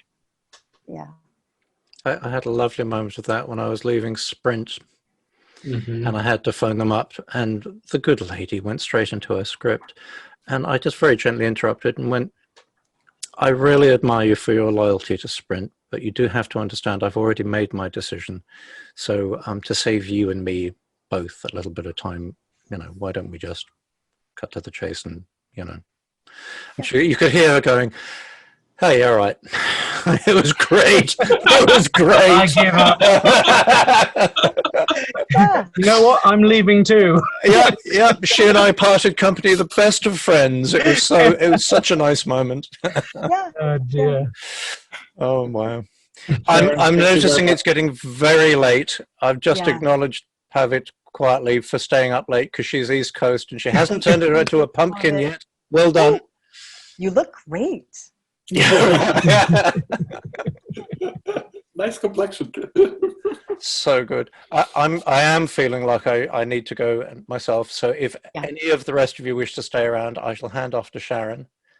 But I thought I would put it to the assembled company. As you wish. Pavit is out. Okay, Volker's on. Were you going to share that deck or not? Was that going to be shared? Oh, yes. Yes. Okay, yeah, good. We can share that deck. Yes. See, Andrew, you said a few weeks ago you never share any paperwork, and here we are. There you go. Perfect. So we'll share the deck. I have recorded all of this. Once it's processed, I'll actually take out the blank bits in between sessions when we're in breakout rooms, and then I'll pop that into Dropbox and share a link to everybody for that as well. Because I know there's at least 2 people I know who wanted to be here tonight who couldn't be, who would be very interested in this. But I'll leave all of this conversation, the after party, in, because there's been some rich stuff in this. It's been fantastic. You're going to just do that by email? I will probably, I'll use the messaging from Meetup to do that. Okay, sound good? Yeah. Perfect. Yep. Hey, Sharon, that was great. Really appreciated. Well, thank you. Thank you all for coming online and staying so long. I've really enjoyed meeting you, and I do look forward to being with you again. If number of folks sticking around times number of minutes they've stuck around as a metric, you won, Sharon. Times RSP. Thank you, Rodrigo. Percentage of people who showed up to RSP. Okay, you guys, and my email address and how to contact me is on the slide deck, but cleanlanguagetraining.com. I don't have anything for sale right now because I too am in the middle of COVID and figuring everything out. If you're interested in doing anything in the future, please email me, and I'll be sure to keep you posted on anything that I get up and running in these next couple of months. Awesome. Thank you so much. Thank you. Great. All right. You love Bye, it, guys. people. Thank you so much. Till next time.